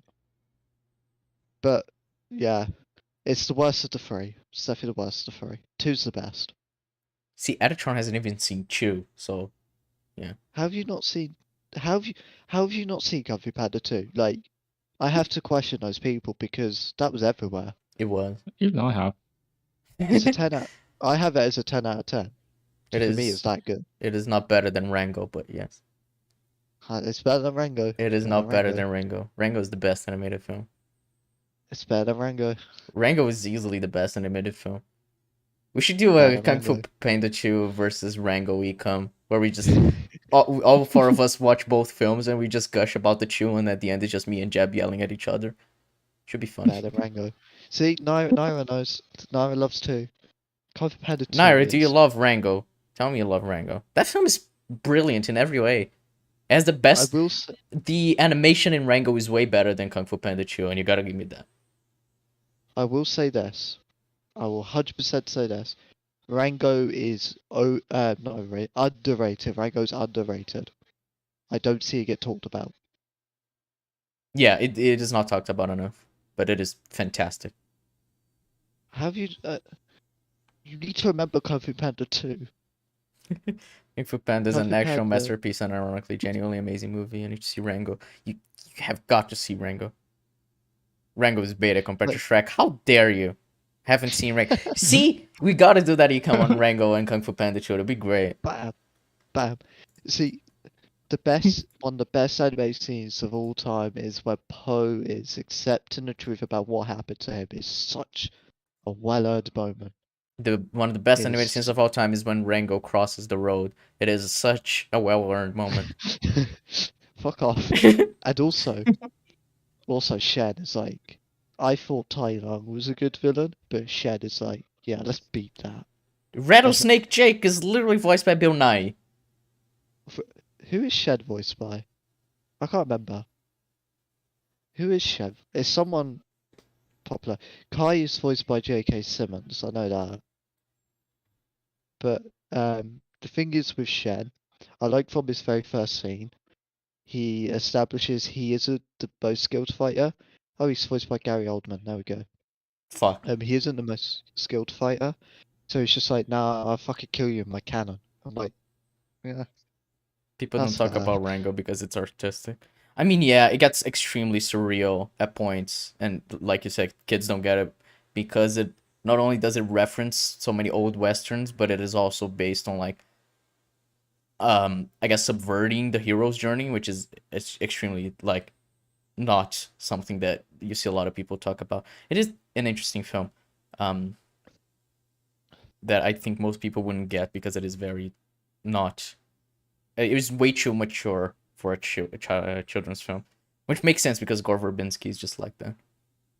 I also, to be fair, in general, I really love the Chinese aesthetic and the Kung Fu history, and the I really love the themes in Kung Fu Panda 2, both from a musical sense and actual narrative themes. I love the Western aesthetic and the themes in Rango. Unironically, though, Just Hans like the Zimmer is phenomenal. One of his best soundtracks is from Rango.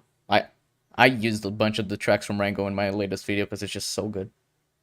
and the same applies to Kung Fu Panda 2, except you're not using them in your videos.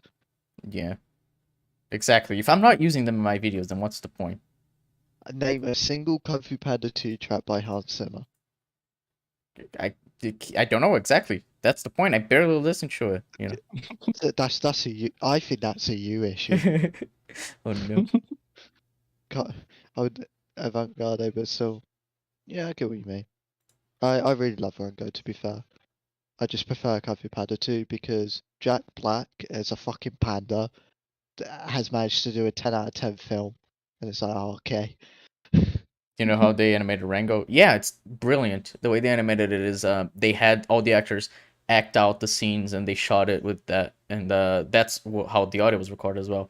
And then they animated based on that. So the animations are all based on the actors and their likeness and shit like that. So yeah, you get a lot of personality in terms of their movements and whatnot, and you can tell that there was a lot of care put into every actor's delivery and shit and like mannerisms, especially Johnny Depp, because Rango was a fantastic character. So Do you yeah, want to know? Do you want to know how they animated Kung Fu Panda 2? they turned on the computer and animated it. Basically, they got Jack Black to put his finger in the USB port, and he got uploaded into the animation software. He became an actual, he became an actual panda, and he did He all became himself. an actual panda. And then when he was done, and it took him like weeks and weeks and weeks, it took him months because he was so dedicated. He uploaded himself out, and he always kept a copy and said it needs to be used again. Dedication. That is indeed a lot of dedication, to be honest. I mean, I can't argue against that.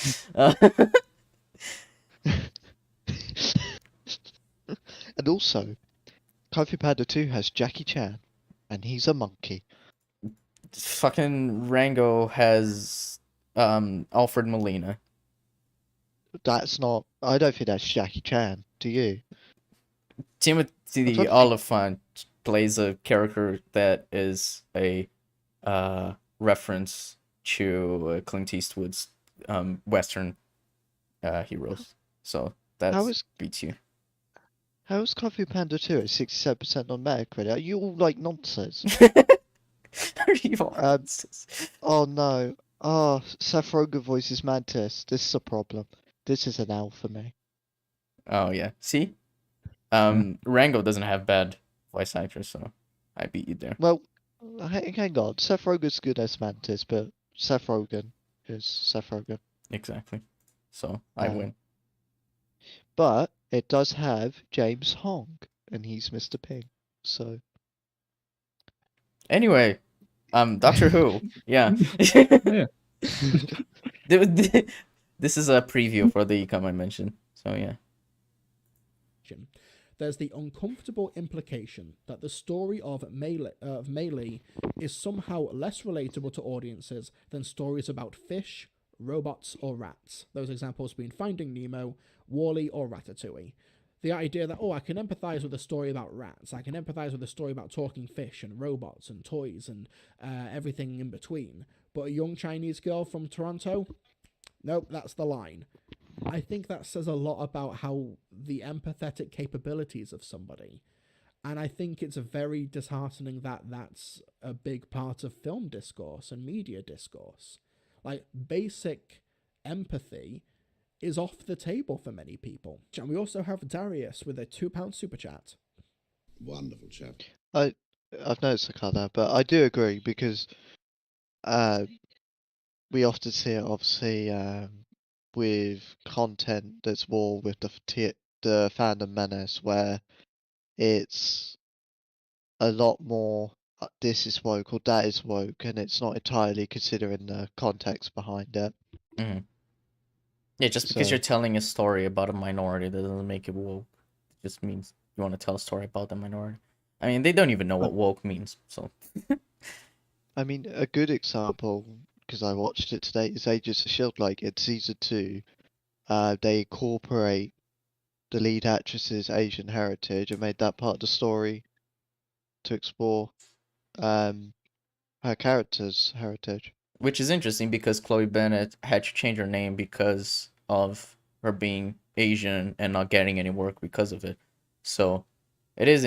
I do really appreciate that she was like, no, let's include that. And also, the character they made her is comic accurate in doing that. So Yeah. if you want your adaptation to be accurate, you got that as well. Yeah. And it established one of the best female superheroes depicted. So Indeed.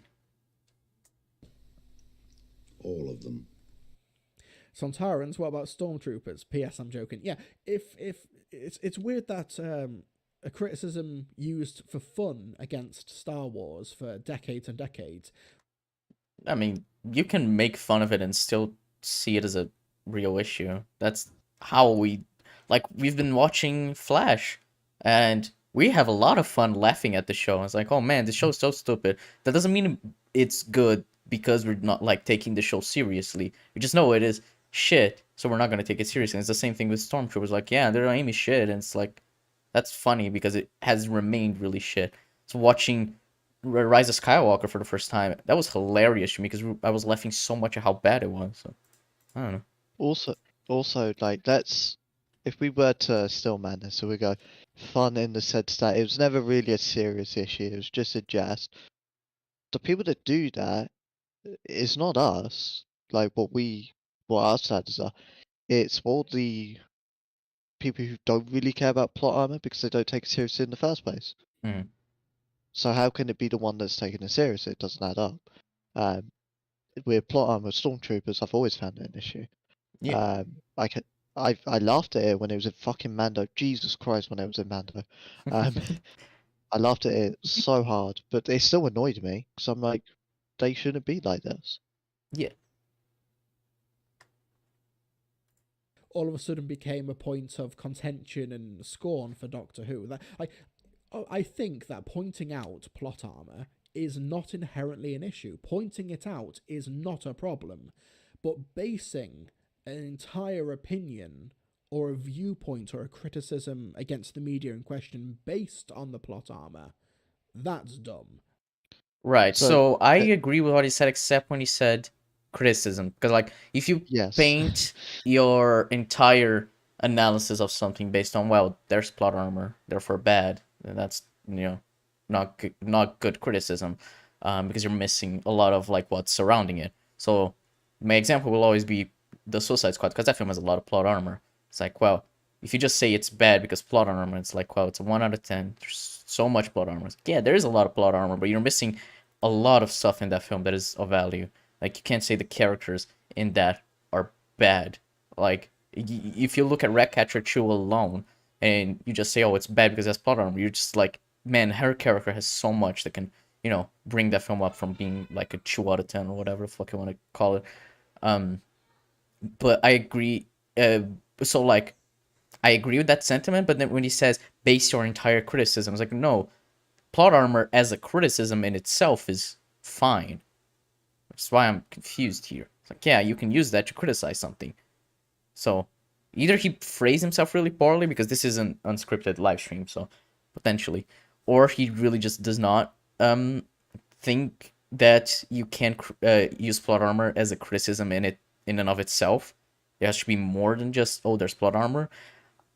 Unless he means there needs to be more context to it. Like, you're just like, oh, it is bad because these characters survive the situation where it's unlikely for them to. It's like, well, obviously that isn't a valid criticism unless you give the context for why them surviving doesn't make sense. So, for example, the Daleks, they're supposed to be killing machines, so they shouldn't miss that insane amount of shots. That is the context that makes the plot armor here really damaging. So, yeah. Do you have something to say, Jeb? I think I cut you off. I will probably go that he poorly worded it because he went pointing out plot armor isn't inherently an issue. Mhm. If you say you can't make a criticism on it, then you find it inherently an issue to point it out. Yeah. That's where I draw the line, because once you start the line there, where does it end? I think this, when people were using it for Eve of the Daleks as well, it's a time loop story. Plot Okay. armor is the device, the mechanic that stops them from dying. That is not plot No. armor. This is where I think the issues comes. He doesn't have the correct definition being used for plot armor. There's a reason why we make plot armor is its own unique term. This is a plot device. They're two completely different things. Yeah, like the TARDIS is trying to keep them alive as long as it can, but if they die, then they get less time, and then by the end, when it hits midnight, they're dead. And therefore, it's like if the plot armor would be them being allowed to survive in situations where they shouldn't, in the time loops, but the time loop itself isn't plot armor. That's just a mechanic of the episode. Yes. Like, if we just went, there's a time loop now in Dalek, we give no reason, immediately, that is plot armor. You've just thrown in a time loop with no explanation why there's a time loop.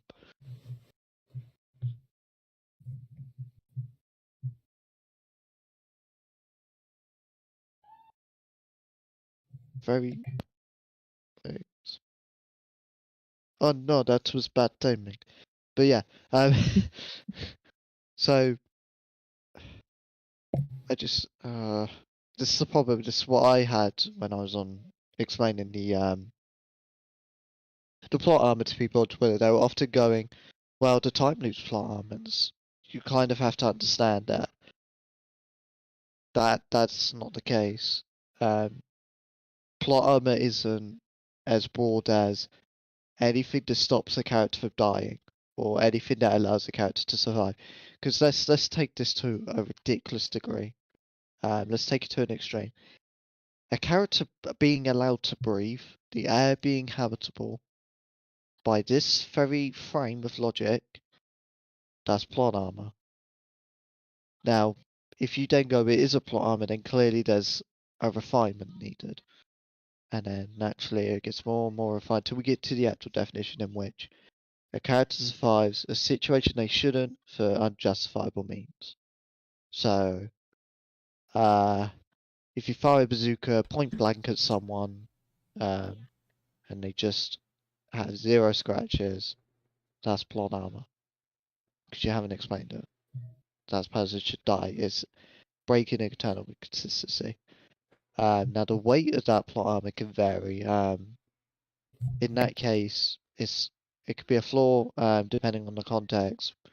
But in the sense of this case for the Daleks, it's quite damaging the more it happens because again it ridicules their threat, which goes against the world building, which goes against their characterization, and even to the extent of the character seeing them.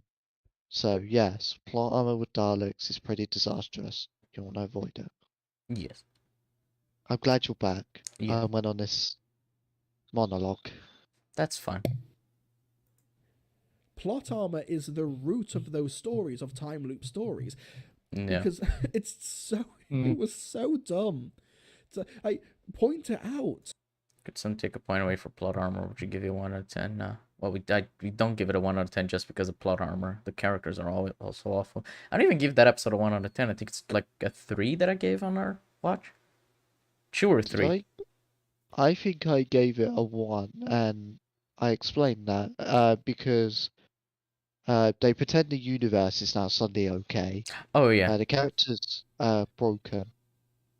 The Daleks are outright broken, and there's so many tactical errors they make. They could have ended that narrative in 2 minutes.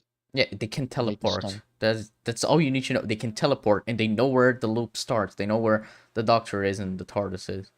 Okay, all they have to do is time loop starts, teleport you the basement, kill the Doctor. Do that until time runs out. You win. And then there was the fact the Doctor actually justified her genocide and lied. And I'm like, oh, huh? Yeah, Um, just further destroys her as a character. So that's fun. And then there was obviously the plot armor and the Doctor has the only scene I was like, oh, I'm on board with this. This is actually decently written. Was the Dan and Yaz scene. I was like, okay, there is something here. That's why it's a 1.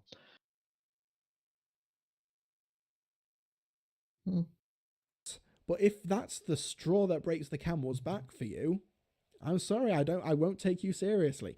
I won't take you seriously for it. I really won't. It's because if you point out plot armor in something that you clearly have maybe an ideological bias against, but you don't point it out in other cases, then I don't honestly believe that you consider it a real issue. So I would agree, but the problem is with Mr. TARDIS antics, he's done it to me, for example. He assumes there's an ideological reason when actually, no, there's a genuine logical reason behind it. Yeah, he's assuming that, like you said, he did for you and did for Column, assuming that, you don't point out these problems in other places in Doctor Who or other media when that's, untrue. So it's like, he is getting mad that people don't point out things on other stuff when, in fact, the people he is talking to about this issue, they do.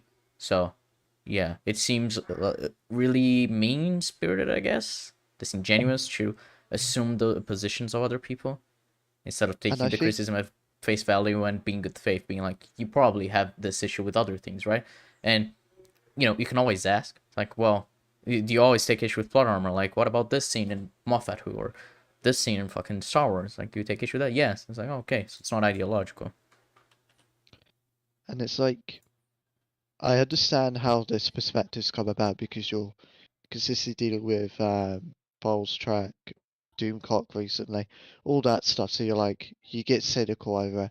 But it's also worth considering when you take issue with them doing their straw man, and and they kind of get quite into that straw man and like quite passionate in an emotional sense, and then you do the same. That isn't the best picture to paint. Mm-hmm. I don't. I think you're picking and choosing. You're not drawing a line and sticking with that internal consistency. I can say with certainty that we are. We might not notice it at some points. It happens, like we defended Falcon Winter Soldier for a while. But there is a line upon which we're gonna, if they cross, we're gonna criticize it. So, yeah. Also, it's worth noting that Mr. TARDIS, when literally pointed with the Dan running around the Dalek, just went, "Oh, it's a bit of fun," and it's like, I'm going to be honest, you're not being consistent because you're just like, "Ah, it's a bit of fun, therefore it's fine," Mm-hmm. even though that doesn't make sense. I don't have an issue with pointing it out. I have an issue with people basing fundamental criticisms on a key tenet of storytelling. A key tenet of storytelling. We already did this. There's just so many stories that don't have plot armor. I mean, whatever. Yeah, I don't care enough to count at this point anymore. Also, let's agree. Let's say most stories have plot armor.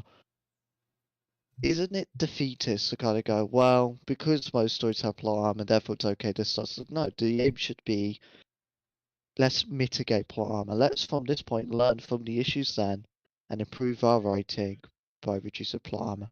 Yes. This is the point of writing. It's about perfecting your craft, building on your skills. Yeah, it's like Just that's to the point follow- of criticism as well, is to help people improve.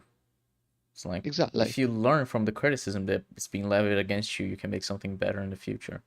So, yeah. Like kind of the idea that in war stories, realistically, the protagonist would die by the end of the first act, whether it's Give me an bullet through the example. head or dysentery on the battlefield or something. Give me an But example. they don't, because there's no story if they don't. Give me an example. What do you mean? What stories are you talking about where that would happen? That's not inherently the case. Like Saving Private Ryan, 1917, Dunkirk, I think. Yeah, Uh, Dunkirk doesn't really have plot Yeah, armor. I mean, that's three the top of most my you can head. say is the scene where he's on the ground and the bombs are being thrown at him, but there's not a bomb that is thrown like directly on him. The plane stops throwing bombs just before. You could argue that's contrived. That's the most you can get out of Dunkirk. Thomas says it's not my biggest complaint. It was a significant one. I don't even think it's significant. How? I obviously the use of the word significant is going to vary based on person to person, but it's not. Agree. I can't imagine.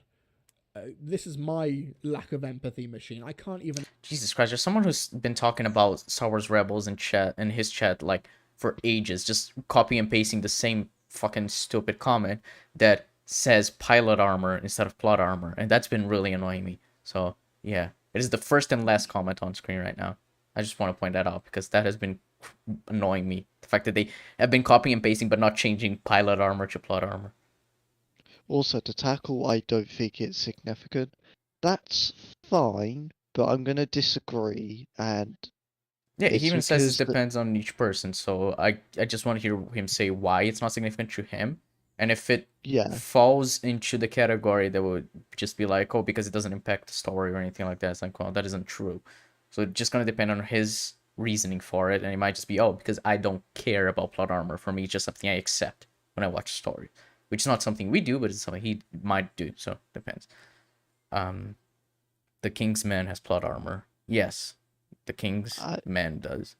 Fuck that film. I mean, to be fair, I don't think people are jumping to war films and go, the King's Man. I will be quite honest. I But mean, yes, that film that is a more bad of example. that film is more of a war film than a Kingsman film. In all honesty, it is weird. Yeah, I've yet to see it, and I've heard from you so much. Yeah, I don't like that film. Rhys Ifans is great in it though. So Imagine a universe where I would consider plot armor in that capacity to be a significant issue. So what capacity would you consider should be a significant issue? Because there's so much in Eve of the Daleks that either you don't see it as an issue at all, or your threshold is so high that it's never going to be met. I guess in the Indiana Jones is a Kingdom of the Crystal Skull. Is that the name of Indiana Oh Jones? boy. Yeah. Yeah. I imagine that is like that crosses everyone's threshold. If it doesn't cross his, then damn. But I would imagine so when he gets inside a fucking fridge to survive a nuke. So I don't know. And to be quite honest, I think I don't know, I like to think as a fan of the show, and you want your Daleks to be threatening, but also obviously something that the Doctor can remain confident against. I don't know, you kind of need them to not be part of plot armor, need to mitigate it. For the reasons we've detailed, because you can't have this ultimate killing machine that's basically a supercomputer not hit a single mobile target, and only kill in close range, because that's not what they're designed for. Yeah. If Doctor had plot armor for surviving the Time War. There we go. That's how we're linking this to Chad Eccleston. What? He doesn't Okay, have so plot armor. He killed everyone. It's not even. It's confused. not even that. It's like, alright, the Eighth Doctor doesn't have plot armor in the Time War because they're avoiding the Time War, and then when they die, they become Hurt Doctor, who doesn't have plot armor because they're tactically fighting in the Time War. And then Ninth can't have plot armor because Hurt Doctor survived the Time War, Ninth isn't in the Time War.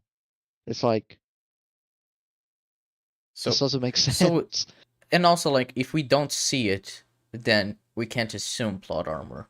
Yeah, that's bad faith. Yeah, so, like, all we see from John Hurt's Doctor is when he shoots the wall going no more. And then he goes to get the box, right? I mean, At most, what you can do with Hurt Doctor, and I'd recommend Who Addicts, they cover the history of the Time War. You can use previous reference battles that the Hurt Doctor was a part of. But it's like, the Doctor, we know it survives very dangerous circumstances all the time, just in front of our eyes without plot armor. I Mm. think it's very safe to infer they would survive these as well. Yeah. Especially with their TARDIS with them. Would you say Domino from Deadpool Show has plot armor? No, it's justified within the story.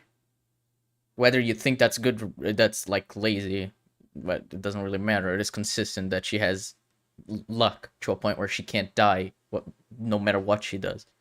So it's not plot armor.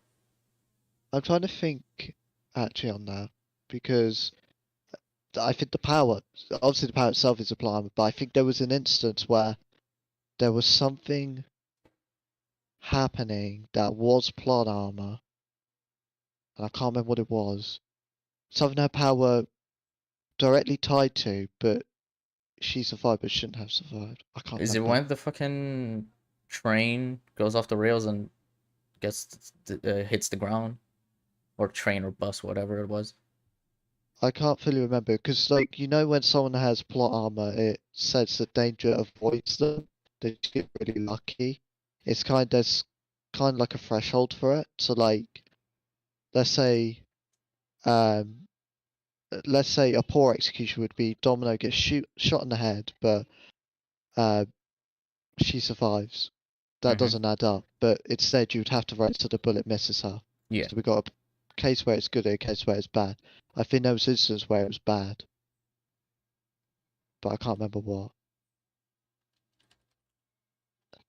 No, either way, Deadpool 2. she might have plot armor, but I guess the general statement is that, like, is her power plot armor? And it's no. That is justified within the story. You might not like it because it is just, basically giving her like, oh, let's, bail her out of every issue she has. But I wouldn't say it's like an issue in terms of internal consistency, but I can understand why someone wouldn't like it. Supernatural does the same thing, actually. I don't think you all would care about it, Supernatural spoilers. So, basically throughout the show, they do have quite a bit of plot armor and, luck, I guess, involved.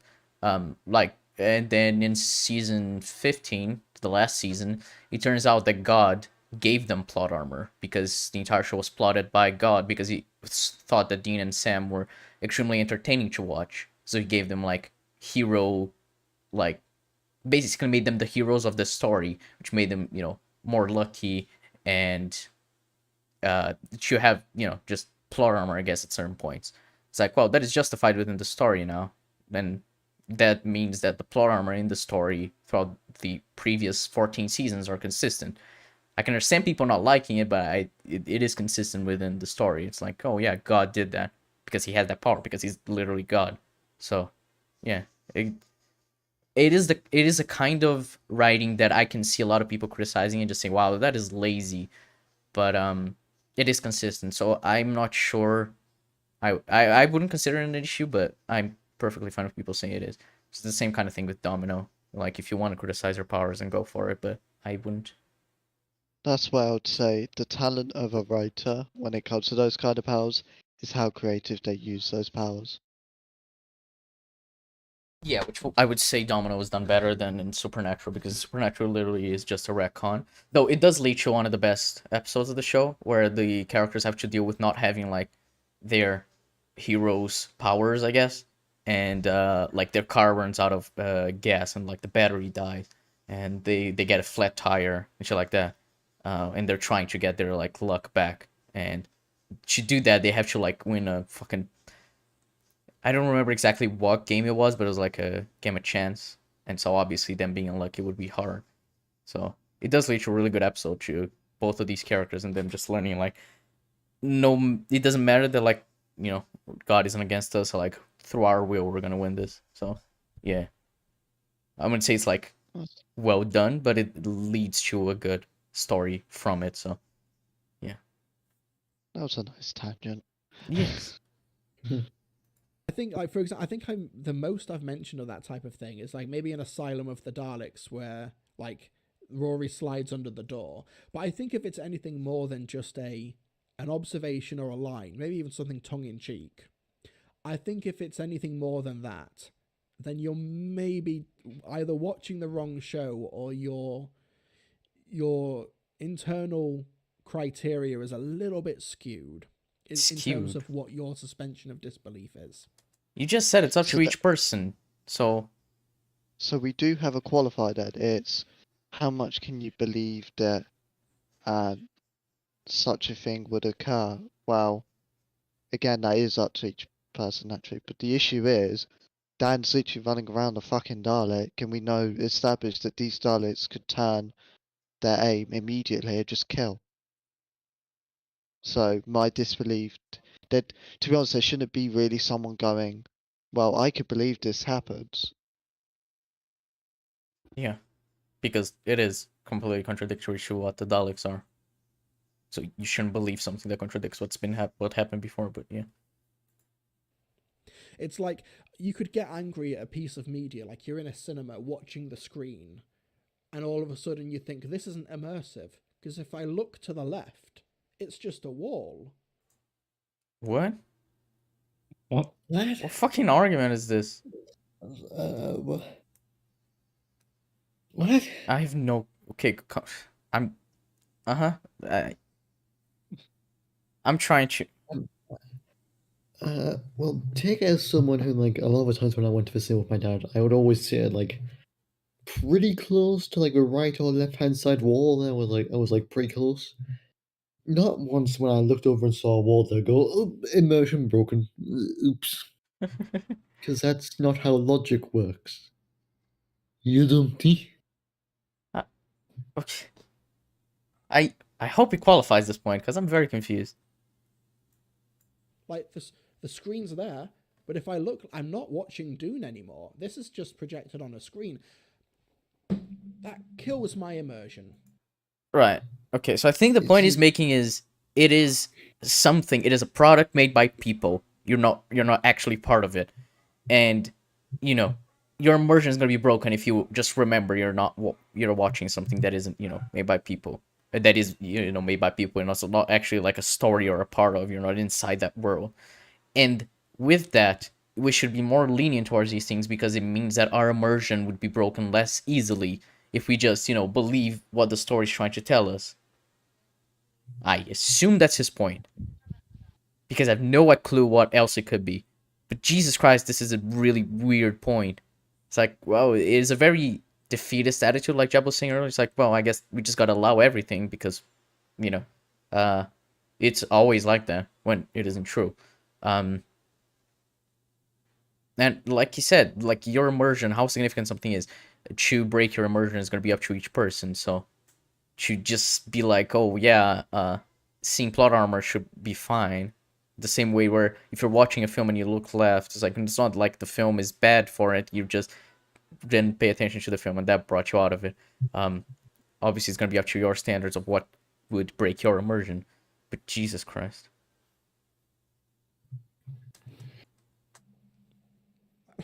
Like, I think plot armor or the internal mechanic. It's also plot armor that David Tennant survived through radiation poisoning.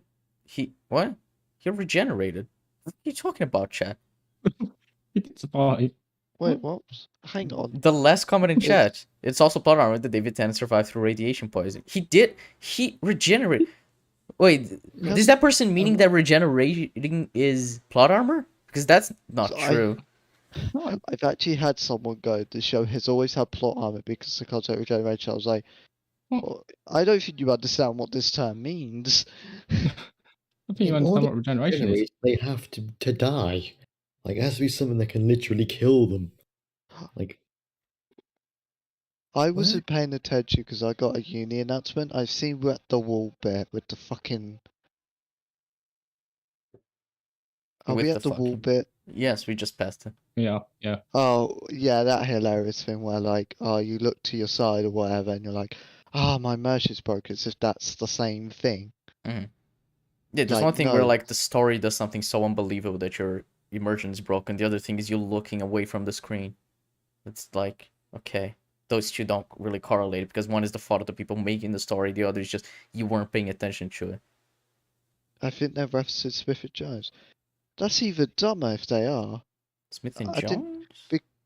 You know the radiation he takes in. Oh, yeah. Well, no, it's justified. They say that because Explain that. yeah, he even throws it to his shoe, and then he throws the shoe away. It's explained. Establish that why he's able to survive it and transfer into his shoe. Yeah. Was it? Yeah, it is explained. Okay. Okay. It's like, as well to the wall thing. There's a difference between the writing causing the issue and you yourself causing the issue. If I'm choosing when I'm watching a show to get up and for 5 minutes have a drink, and I'll come back, I'm like, I'm not immersed anymore. I'm Mhm. like, that ain't the piece of media's fault. That's me. If I look to the wall, if I see Sonic 2 tomorrow and I'm looking to the wall, I'm like, and I look back, I'm like, I'm not immersed anymore. I decide to fucking look at a wall for some reason.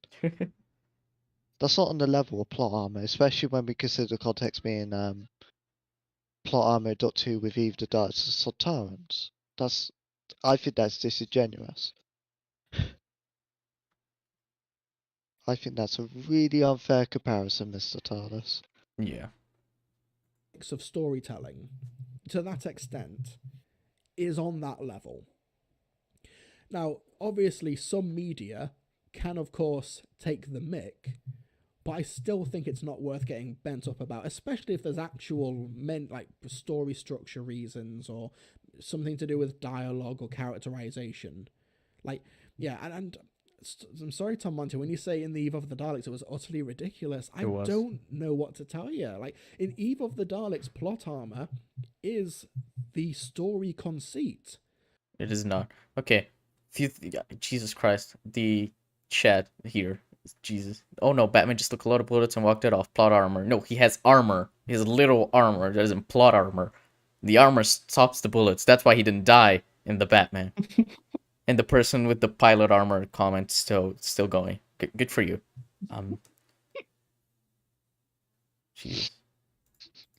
Like, It's like, Sorry. Go on. it hurts. It really hurts. It's like the most we're getting is a complete misconception of Plot Armor, which, to be fair, to still man, Mr. TARDIS, it's a better thing than someone who acknowledges this exists, but it's like, I don't think this is Plot Armor for like reasons that you can't really sway them on. Mhm. This just seems to be they don't understand what Plot Armor is. Yeah. Groundhog Day, Bill Murray's character, nobody remembers the name of the main character in Groundhog Day. Well, anyway. Yeah. Groundhog I Day. don't I think so. have not seen it.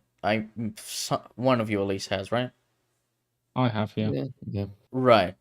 So, is there any reason why the day keeps resetting in universe that's established? I don't They think. don't- I think they keep it ambiguous because I think originally there was going to be a scene where like he's cursed by like a witch or something, but they couldn't, so it's just directly ambiguous.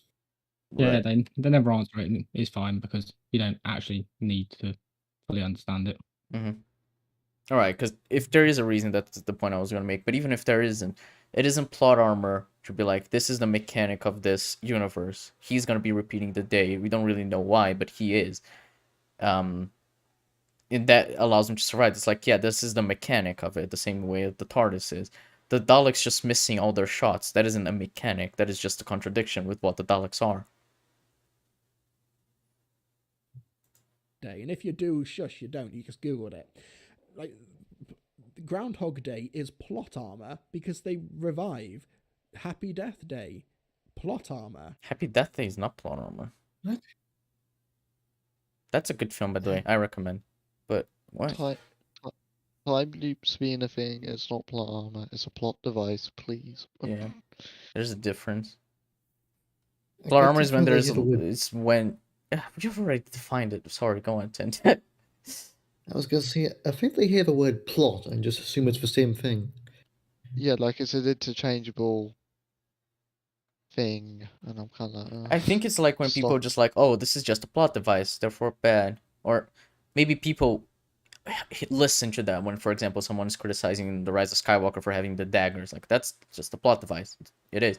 But plot devices aren't inherently bad. Like the TARDIS creating a time loop to save the Doctor. That is a plot device. That is not bad. That makes sense. No, the TARDIS would do that. But when you get something like Shang-Chi, that little fucking furball, what's his name? Morris. He is a plot device, and he's awful because it makes no sense for him to exist the way it does. And he's what leads the characters to Talo by the end of the third act. So, by the beginning of the third act. So it's like there are degrees to which it's bad, to how good or bad plot devices can be, and I think he's just bunching them two together, as you said, because it's like, oh, people say plot devices are bad, and plot armor is bad, so they're basically the same thing. Whose problem? My problem with the Eve of the Daleks is that I feel like they don't need the Daleks to have bad aim because there's already a time loop element. I still don't agree with that criticism. Because the only moments that because I've watched the episode like 5 times, I've seen the. I wouldn't. I watched it Man. once, and then another time while editing. That is more than enough for me. Hello, Mr. TARDIS. I watched it 4 times. Oof, for you. But yeah, I watched... so yeah, we have a document with all the instances of plot armor accounted for, right? So yes. To make clear, this isn't like bang on because there's an issue in this episode where the Daleks have fucking rapid fire and I'm not slowing down the footage. I'm not doing that. right. And either way, it wouldn't change the fact of the matter. Right. Unless I'm overestimating heavily for them missing and underestimating, but I actually overestimated for them hitting rather than the reverse. So Yeah, always good to be, best faith possible. But let's hear what he has to say, and then we'll get into the plot armor from Eve. Episode like 5 times. I've seen the clips that people have been posting. It's 2 scenes. I can count. I have not seen the episode since I edited it, so let me see if I can count more than 2 scenes. For example, there is the scene where what's-her-face is running towards the elevator, right? And the Dalek misses all the shots, and the elevator closes and she goes down. That is stupid for 2 reasons. Firstly, you wouldn't miss the shots, and secondly, because in a previous scene when she got into the elevator, the Dalek shot the elevator and made it impossible for her to go down and then killed her. So that is obviously inconsistent, and she only survives because of that. That is one. There is the scene where that guy, jeez, I don't remember any of the characters' name. He is in front of 2 Daleks, and then he ducks, and the Daleks hit each other, and they don't stop firing even after they hit each other. Just also plot armor. There is the scene with, I think, the Doctor and Yaz are like in a room that is like, the lighting is all green. Very narrow room with a Dalek right in front of them. Shoots them like rapid firing. Doesn't hit a single shot. It's already 3. There is the fact that they don't teleport at any point. So at any time the time loop restarts and they don't teleport to where the characters are, that is plot armor. So that's already like, what, more 8 instances? Times 2, because the lady is not at the same place as the Doctor, Yaz, and Dan. So there's that. There's the time where there's a closed like door in front of them, and the Dalek takes a long ass time to shoot through it. Not to mention he could have hacked it to then kill them. So that was also stupid. Yeah, that's proving my point. It is more than 2 scenes. That is all I had to say. It's 2 scenes, 2 moments in a story where the... Oh yeah, I didn't even count the Dan running around the Dalek. Which is the worst bit. That's funny. Main cast are killed 9 times. Or maybe 8 times. Either way, that's an 80-ish% success rate. You don't... See, I did the math. Yeah, let's open here the document. Either Mr. TARDIS hasn't actually identified it, or they haven't done the math. Jesus Christ, you really did math. Okay, that is very you. Well, where's the document? I'll send the link again. Alright. Okay. I had it run open. through the numbers for people. So I did the math. This sounds really sad, but the point is, I wanted to kind of well, prove a point. So we had the time loop 1, 60 shots hit, 0 missed, total shots 60. Now, again, I have to stress the reason why the amount of shots are going to be high is because they did rapid fire, and at least in this case, I think each target, no, 2 of the targets were 1 by 1, and the other was for all 3. Daz, Jans, Dan, the Doctor. All the targets were standing, they were all close, and none of them were allowing themselves to die. The second time loop, 34 shots, 0 missed. All of them were standing close. They were all not allowing it. We had entered the third time loop, where there was 27 shots hit, but 58 missed. This was the one with when they were running down the corridor, all 5 of them, and it just kept missing. That was 85 total shots, standing, close range, none of them were allowing it. Why did I not put a yes or no on this one? I'm gonna time loop 4, 24 shots hit, 117 shots missed, total shots 141. 170 missed. Jesus. I know. I can't remember the full context of that. That might have been the hallway one actually. Or was it the one where he ducks? And they kept us. Either way, 117. They were all standing close range. Don't think they were allowing it. Time loop 5. 30 shots were hit, 90 missed. Total shots 120. They were all standing close target. They were allowing it this time. So even though the Daleks hit, it's worth noting they wanted it to be hit. That fundamentally changes how it gives context to it. There's a difference between hitting a target that doesn't want to be hit and hitting one that is, basically. That shouldn't be explained. Time loop 6. 28 shots hit, 30 missed, 58 total shots. They were all standing, and 3 of them allowed themselves to die. Time loop 7, 30 shots hit, 0 missed, total shots 30. Standing, they all are allowing it. Oh, that was when they... Was that when they were, like, inside the storage room? Yeah, I think there were 5 of them, and they were standing all defiantly. I think it was that one. Time loop 8, 36 shots hit, 32 missed, total shots 68.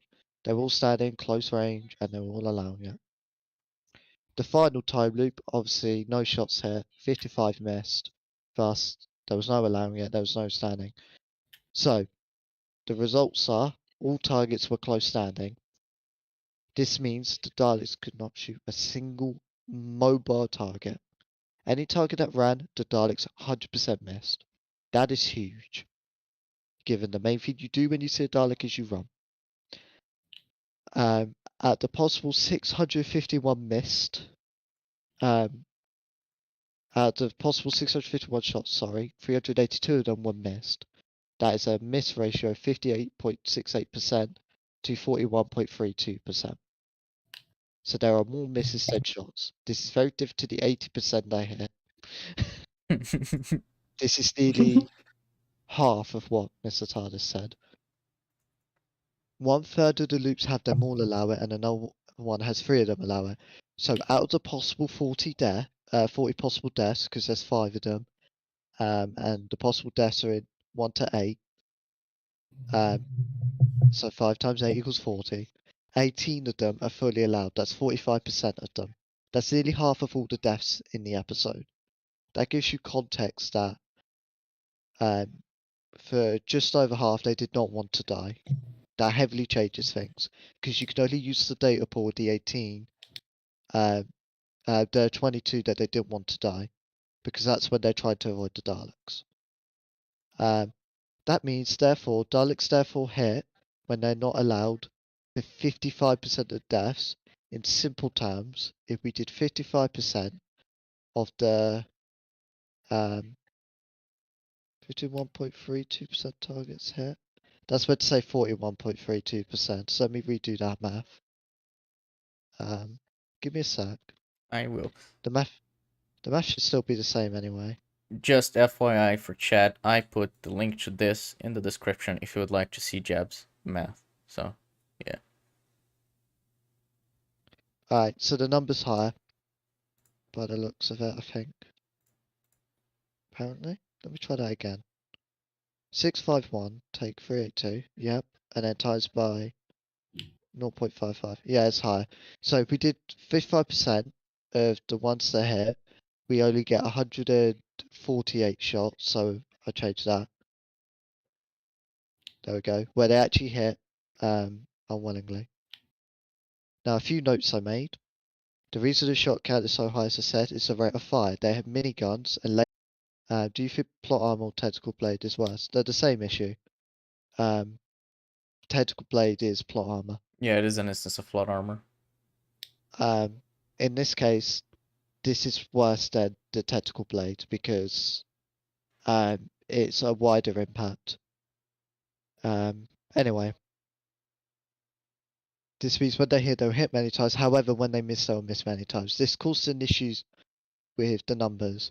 However, regardless, even if they have one shot, the miss is still higher, with the circumstances around them being close standing and rarely ever recover.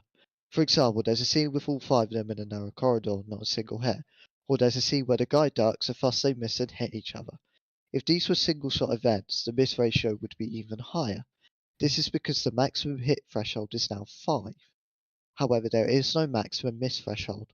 When they have rapid fire, their maximum hit threshold is much higher due to how variable they kill. A simple example is take the hallway scene. If we make it so they miss 10 rather than 45, already we get a 50% hit rate, as the maximum the Daleks can get on this loop is 5.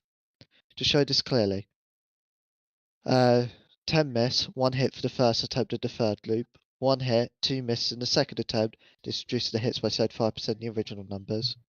3 hits, 2 misses, this reduces the hits by 60%. You end up with 58 out of 85 not hitting, which equals 68.3%. You now get 14 out of 19, which equals said 3.7.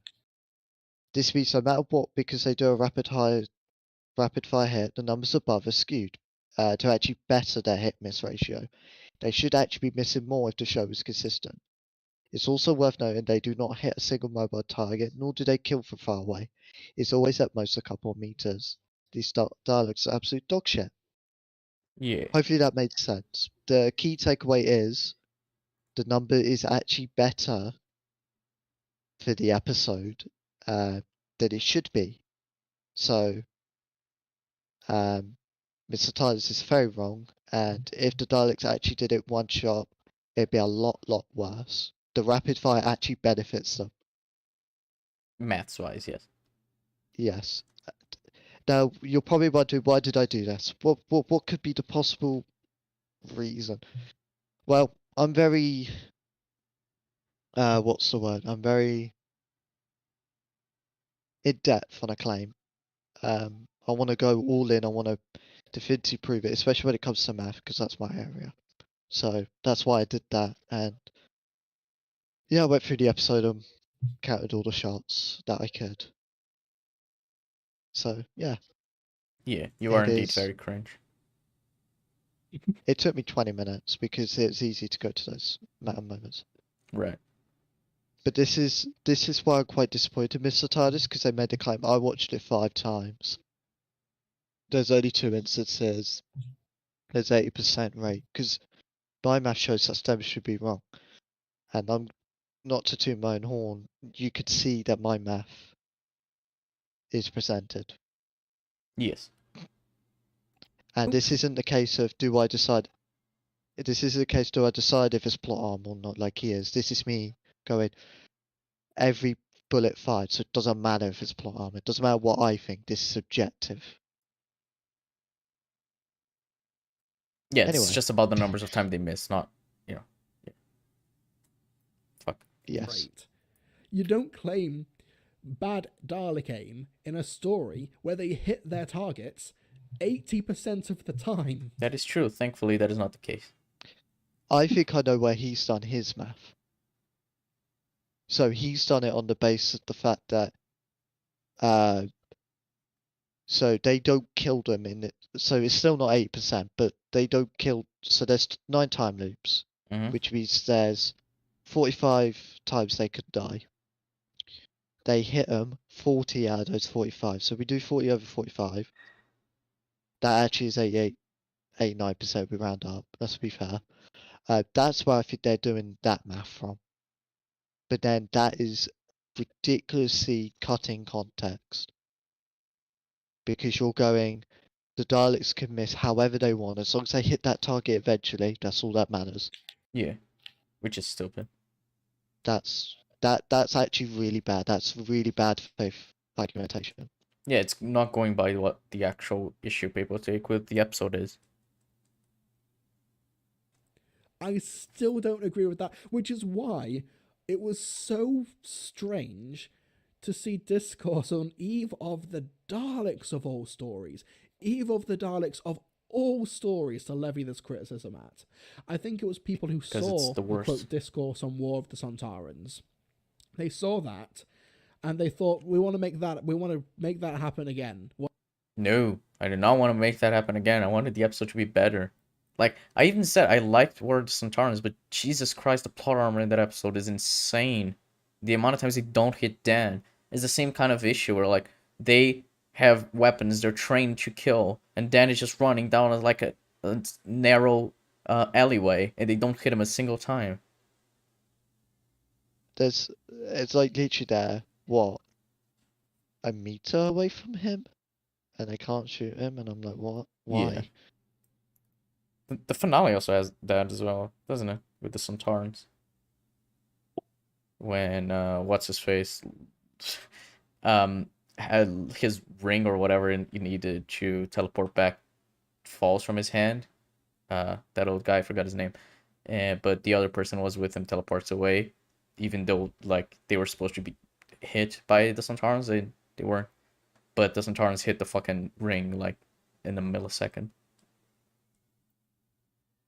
Want to make that happen again. Defrost about 70% while all the times they've missed. I've already said it's like 2 scenes. It's like 2 times. That is Yes. untrue. Maybe 3. I've watched the episode like 5 times and I've seen the clips that people are posting.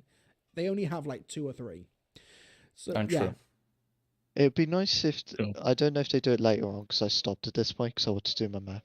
It'd be nice if he cites what those 2 scenes are, because I if assume had one to- is the Dan running around the Dalek one. See, I want to think it's that, but he kind of goes, oh, that's a bit of fun. So I don't know if he counts that. Well, he's counting it as what people say it is, rather than what he thinks it is, I think. So I would say he counts that one. It's my guess, but I don't know. it was like, okay, we need Defrost Robot 77, 80% seems too high. That's the math. That's objective criticism. It is not. Factually untrue. Unfortunately, not. No. And it's also like the plot armor doesn't just say or on like, oh, the Daleks didn't hit. It's like someone mentioned tentacle blade. The fact they can teleport is in itself a tentacle blade in this episode, because it just means every time loop they could have just teleported to where the people were and killed them to reset the time loop and make them lose 1 minute until they die, which is what the Daleks' plan was. Is like, we're gonna keep killing you until we, have definitely killed you. If they could have just done that, they could have just teleported and done that, then the episode would have been over in 5 minutes. So it's like, it's not just that they missed, it's that there are instances where the Daleks aren't doing the most obvious thing, which we also point out in our reaction, which if you want to watch that would be a better explanation of like when there are issues, rather than just, oh, they missed all their shots, which is also a big issue, but it's not just that. So I don't know, again, I think Mr. TARDIS has a misunderstanding of what plot armor is, because I don't know if he would count the Daleks not teleporting as plot armor, even though we clearly is. That's the math. And Lee Harper says Eve of the Daleks was terrible. It Here's the was. thing. It's not even a story I'm particularly enamored with or invested in. If I had to do like numbered scores, it would be like a 6 out of 10 tops. It's fine. It's a 2 out of 10. But it's like, three this at is most. where so many people were willing to plant their flags. It was so strange. It was like, no, we need the artifice of objective criticism. We need the social media clout. Oh yeah, we need the social media cloud. Was I using Twitter still by that point? It was January, so I think so, but I didn't even tweet about it. So I guess I just want that clout. by posting videos on ECUM where we react to it. Guess that's Cloud. So yeah, I'm sorry. I just wanted views for ECUM. I'm sorry for that. I don't know. It's weird. Oh, Plot Armour was a thing in the discourse a month or two ago. Let's make that happen again, but for a story where it's obviously the Obviously, the worst case of plot armor I've ever seen, other than Indiana Jones 4. Yeah, I imagine that's how he's gonna end this sentence. I'm not gonna say that it is the worst example of plot armor because I have faith in people. worst instance of to criticize the plot armor of. Oh, pain. The character survived getting killed by the Daleks 8 times. Plot armor.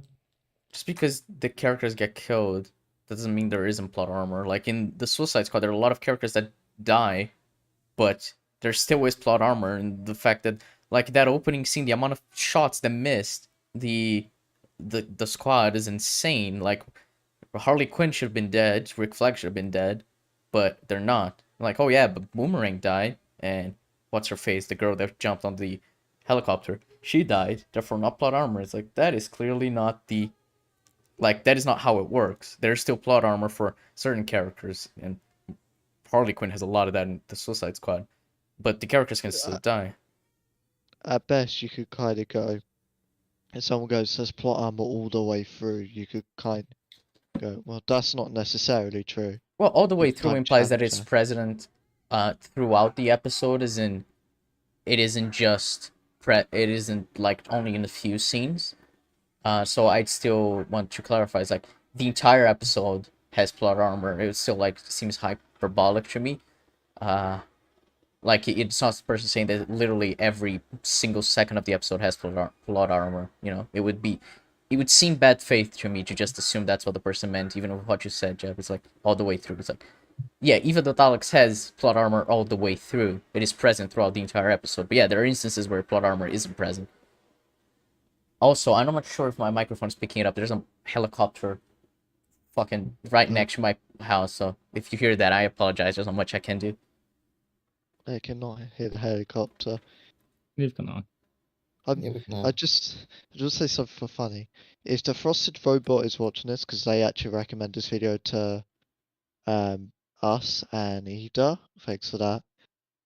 You're welcome for me doing the math. Yeah, I just saw in chat someone get the clips and do the math. Jeb did, so hey, the Frosted Robot. Yeah.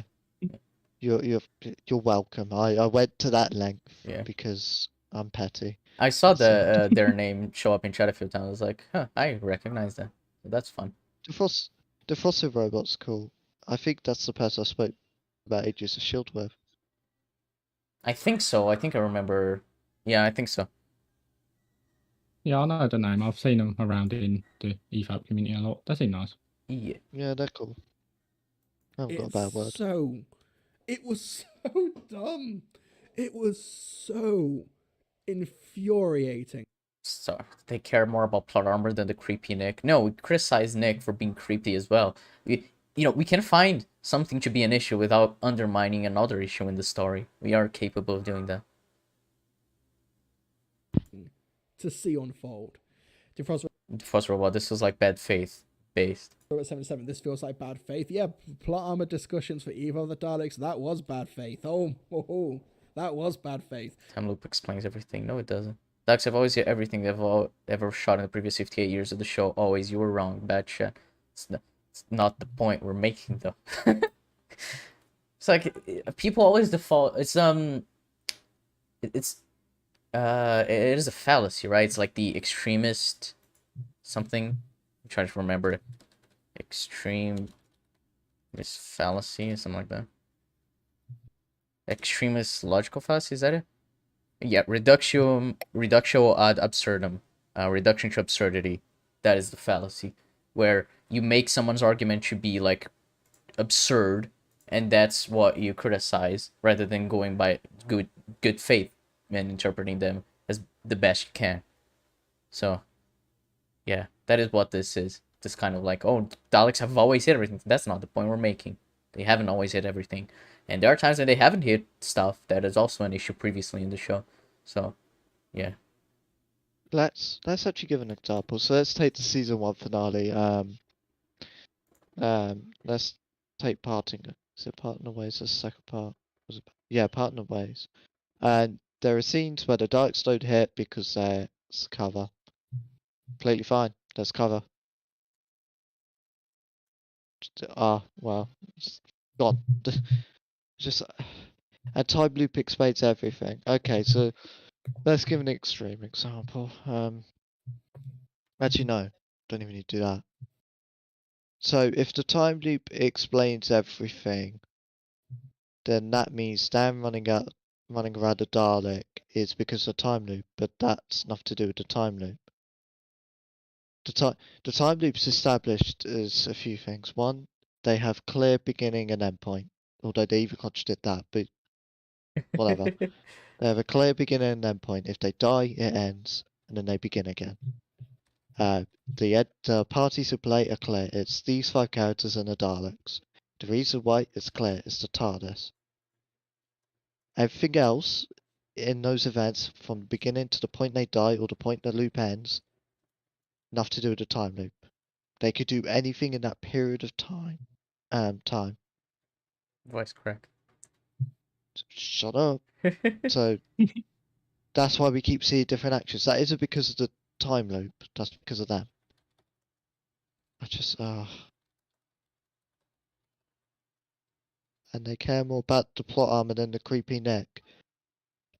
As I What? said, that is untrue. We can criticize both things at once. Nick being creepy is another thing. We're like, man, that is sure is weird, and it sure means that her getting with him is very weird.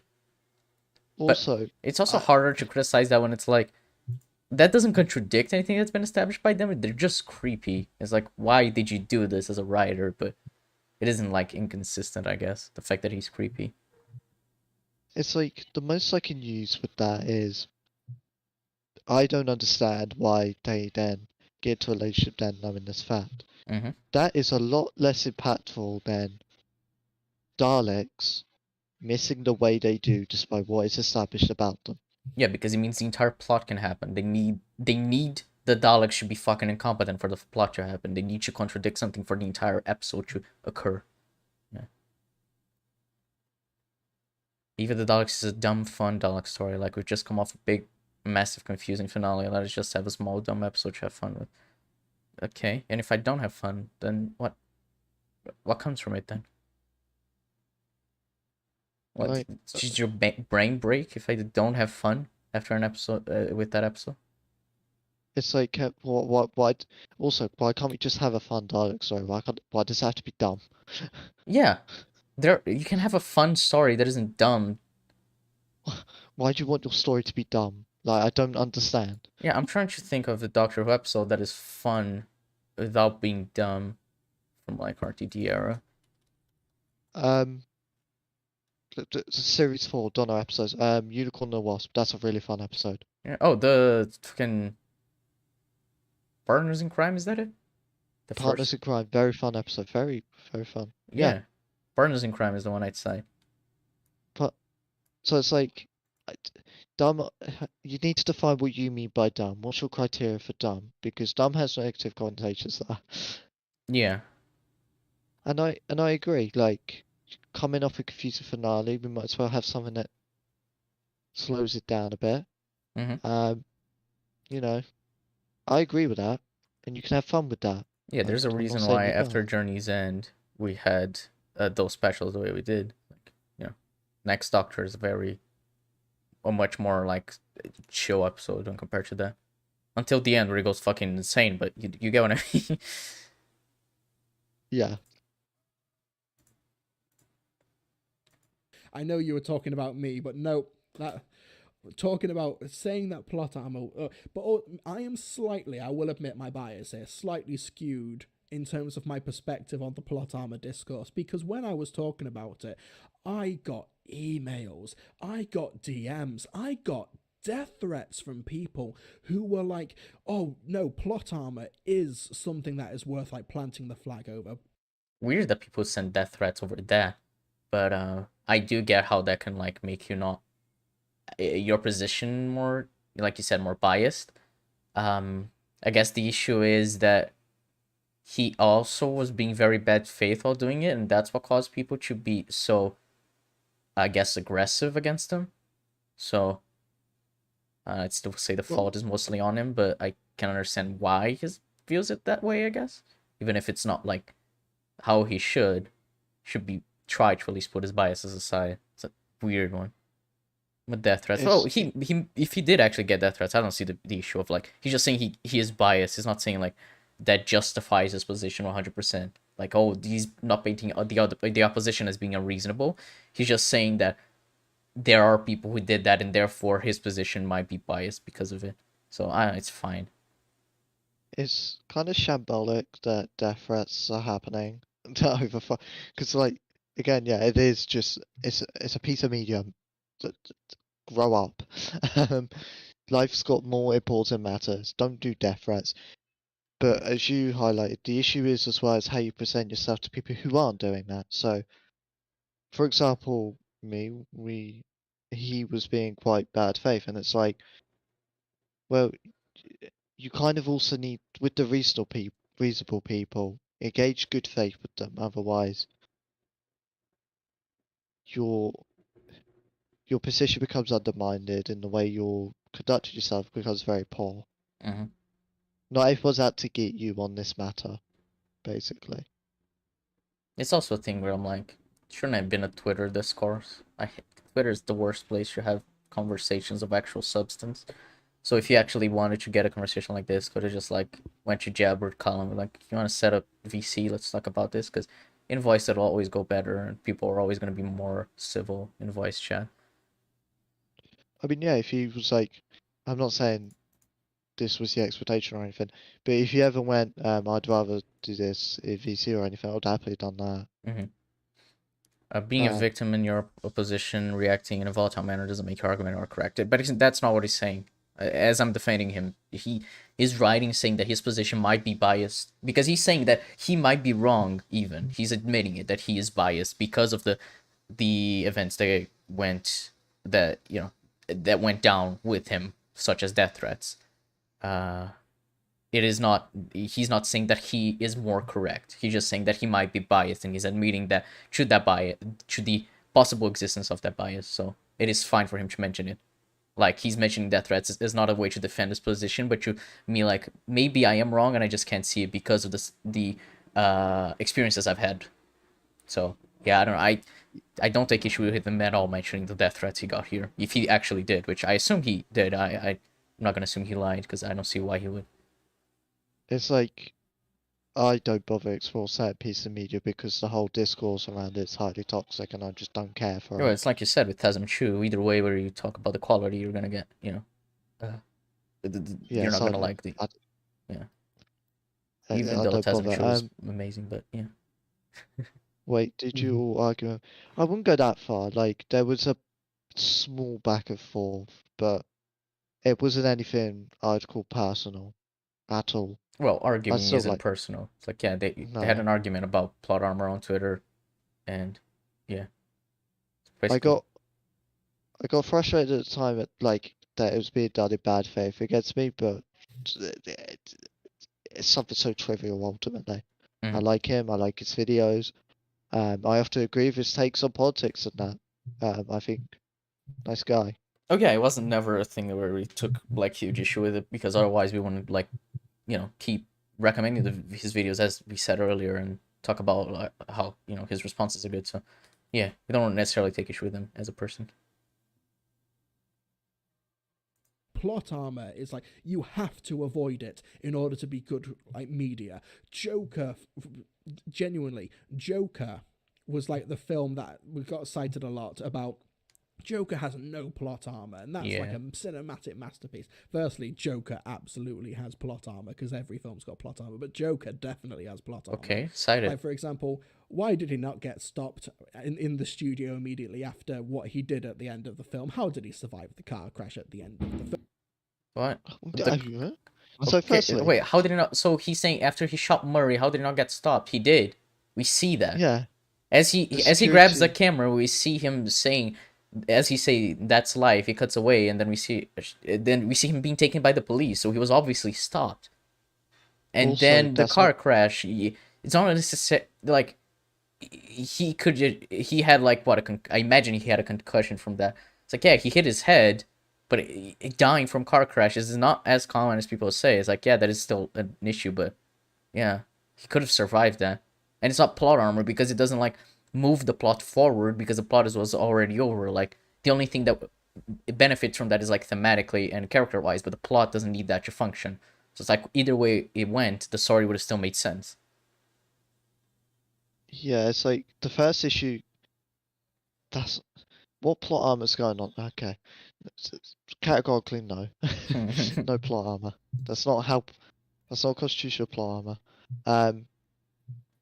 The second one, yeah, as you said, car crash doesn't. A car crash doesn't equal you die. Um, especially when you consider he was in a reinforced vehicle. Yeah. I think. Yeah. Yeah, Yeah. It was. yeah, it was. Yeah. And it wasn't going like the impact wasn't going full speed for both. So you, it is plausible he survived it. If you really want to go that's plot armor, then your standards are actually stricter than ours, which then paints an issue for either the Daleks. Mm-hmm. Film plot armor. There we go. That's as valid, okay? That is so not. yeah, no, it just felt. Oh my goodness. Pylord JD says saying it's only for clout is a bit rude. To be honest, people can have opinions. I'm not even saying doing it for clout is necessarily a bad thing in and of itself because it's social media. Yeah, but you're saying people are doing it for clout, which is the case. Whether you think it's bad or not, there's a certain connotation for it. You're only doing it for clout. Because people want to get clout. Or you're saying that they're being disingenuous, they're being dishonest because they want clout, which is not the case. At least in our case. We all say what we want to say for the extent kind of for clout and everything. But like, I think that if that's the hill you're willing to die on and you're willing to make a spectacle of it, then yeah, you're probably doing it for clout. So to present this to you, Mr. TARDIS, you made a spectacle of you not being for this. And you still did it even after some time the situation quieted down. Could I not then go, you were doing it for clout? I guess you'd say, like you just said, everything we say online is somewhat for clout. So you just like, yeah, there is a bit of like we're doing it for clout in a way. But then it would be kind of pointless. You'd be like, oh, they only did this for clout. It's like, well, you're only doing this for clout then. So how does it change? Yeah, it's like either you're saying an irrelevant point, or do you actually take issue that they're doing it for clout? Mm-hmm.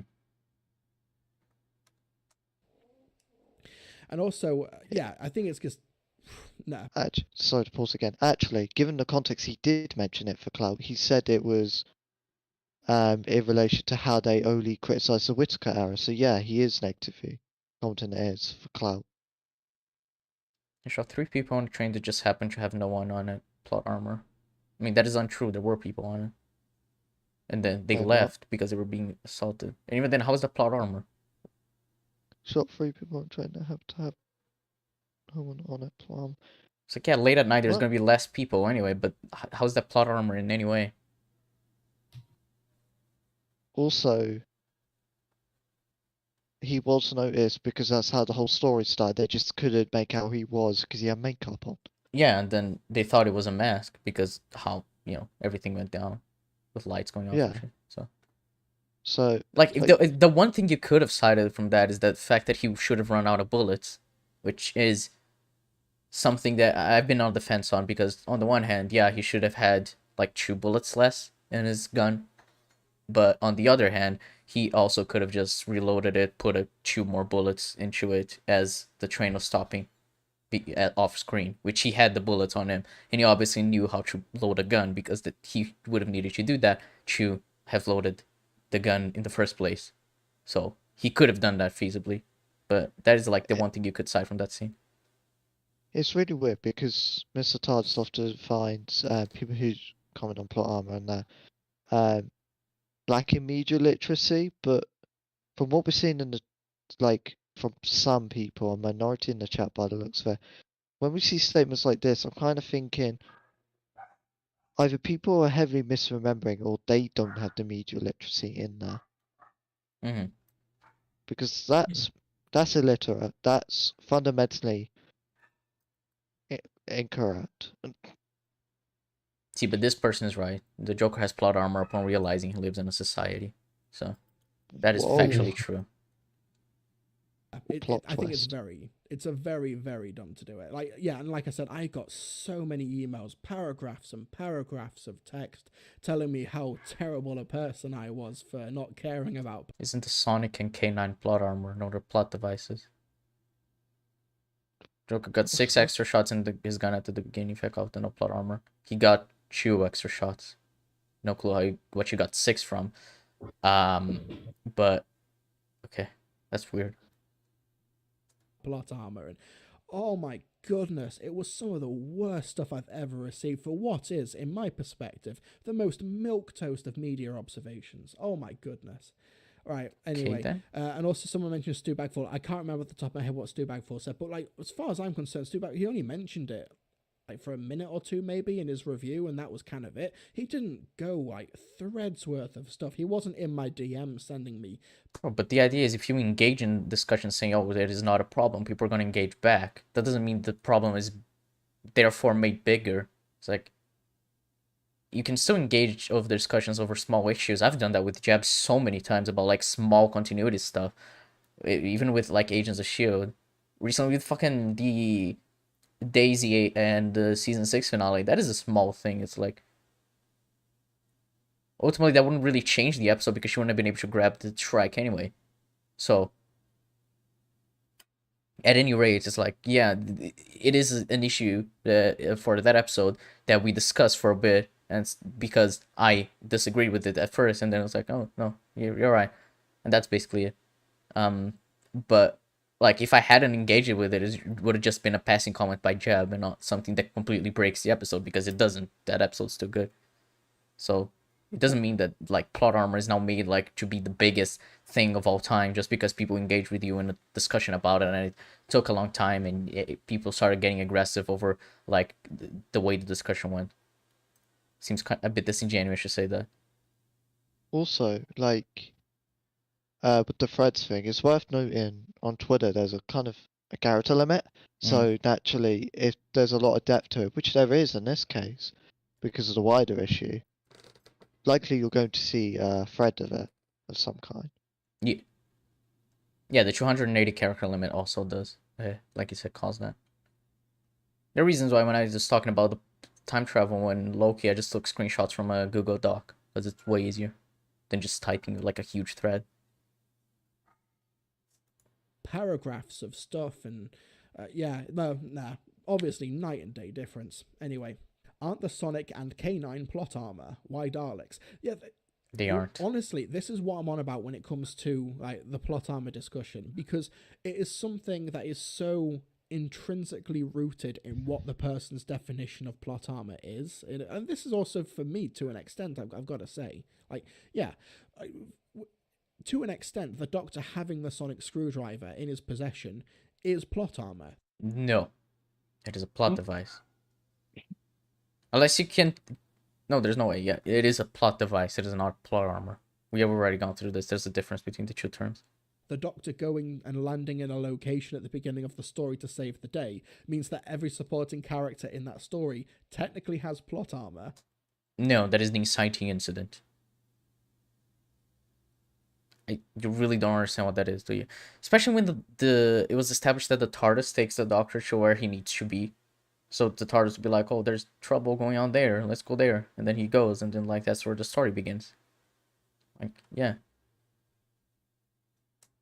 Because the Doctor came along and saved them, dropped from the sky in the magical blue box. Like, it's, yeah, once you open the floodgates for plot armor discussion, everything in media is hypothetically on the table. No, not everything in media, but every media would be on the table. But no, I have no clue how you got here, Mr. TARDIS. Jesus Christ. Like everything can be plot armor, I guess. And it's like, okay, then the definition of plot armor is worthless because it can be anything, which is untrue. That's why there's a difference between plot armor and plot device, and all the mechanical things that make a plot work beyond just, having the characters there. Which is why I'm so annoyed at the discussion. It's why I'm so annoyed at the discussion. And it's Yeah, even the Force Robot is saying that an universe device is not the same thing. Very base. the fact that Exactly. it's just happened. Sorry, you're gonna say something? I was gonna say, like, if literally anything related to plot is plot armor, plot is plot. You wouldn't need the term plot armor. You just go, oh, we have plot. But this is the problem which I find a lot of people have with terminology. There's a reason why we have unique, distinct terms to differentiate things. There's a reason why the English language doesn't do a lot of interchangeable language. So we separate things like plot device, plot armor. That can get confusing for people, but this is the point of terminology. We distinct things, so it's clear to understand what we are saying, what we are conveying, what we are specifying. Yeah. Otherwise, we enter this mess that we don't understand. Yeah, exactly. That's the point of language, to understand what people are saying. It was happening in stories that didn't even remotely qualify for it. When I'm watching media all the time and listening to media all the time and seeing the instances of plot armor and thinking, if people on Twitter cared about like talking about this stuff, they'd get angry at this. Matt King, Give me an example. It might be an issue, might not. Regeneration is not plot armor. Chat, please stop. Mr. TARDIS' chat is pain, pure pain. But based on how you quantify plot armor, Mr. TARDIS, the problem is people won't get angry. They'll get more confused at the fact you're saying it's plot armor. Yeah, because for him, everything can be qualified as plot armor. Classified. And also, sorry. Also, it's the presentation as well. They go, oh, they get angry. It's like, I'm not angry there's plot armor. I mean, I was angry at Eve of the Daleks, but yeah. I get what you mean. It's like, I'm not gonna just like get angry at something. I'm just like, yeah, that is an issue. It's like there's a difference. Like you can still acknowledge something is an issue without getting like emotionally invested in it. And in like Eve of the Daleks, that annoys me because of how it undermines the Daleks as a threat. But in something like the Suicide Squad, it doesn't annoy me because I don't really care about the plot armor in that story, because I find the character work so good that I'm invested anyway. But I can still go and be like, yeah, no, them missing all these shots is insane. And it is an issue. It doesn't bother me though. Which is why I think it's valuable to distinct between quality and enjoyment, because you can still acknowledge something is flawed without just, going like, oh, I hate it. Because there are bad things that I like and good things that I dislike. So it's all going to be like that. For Eve, I just had a tie wreck.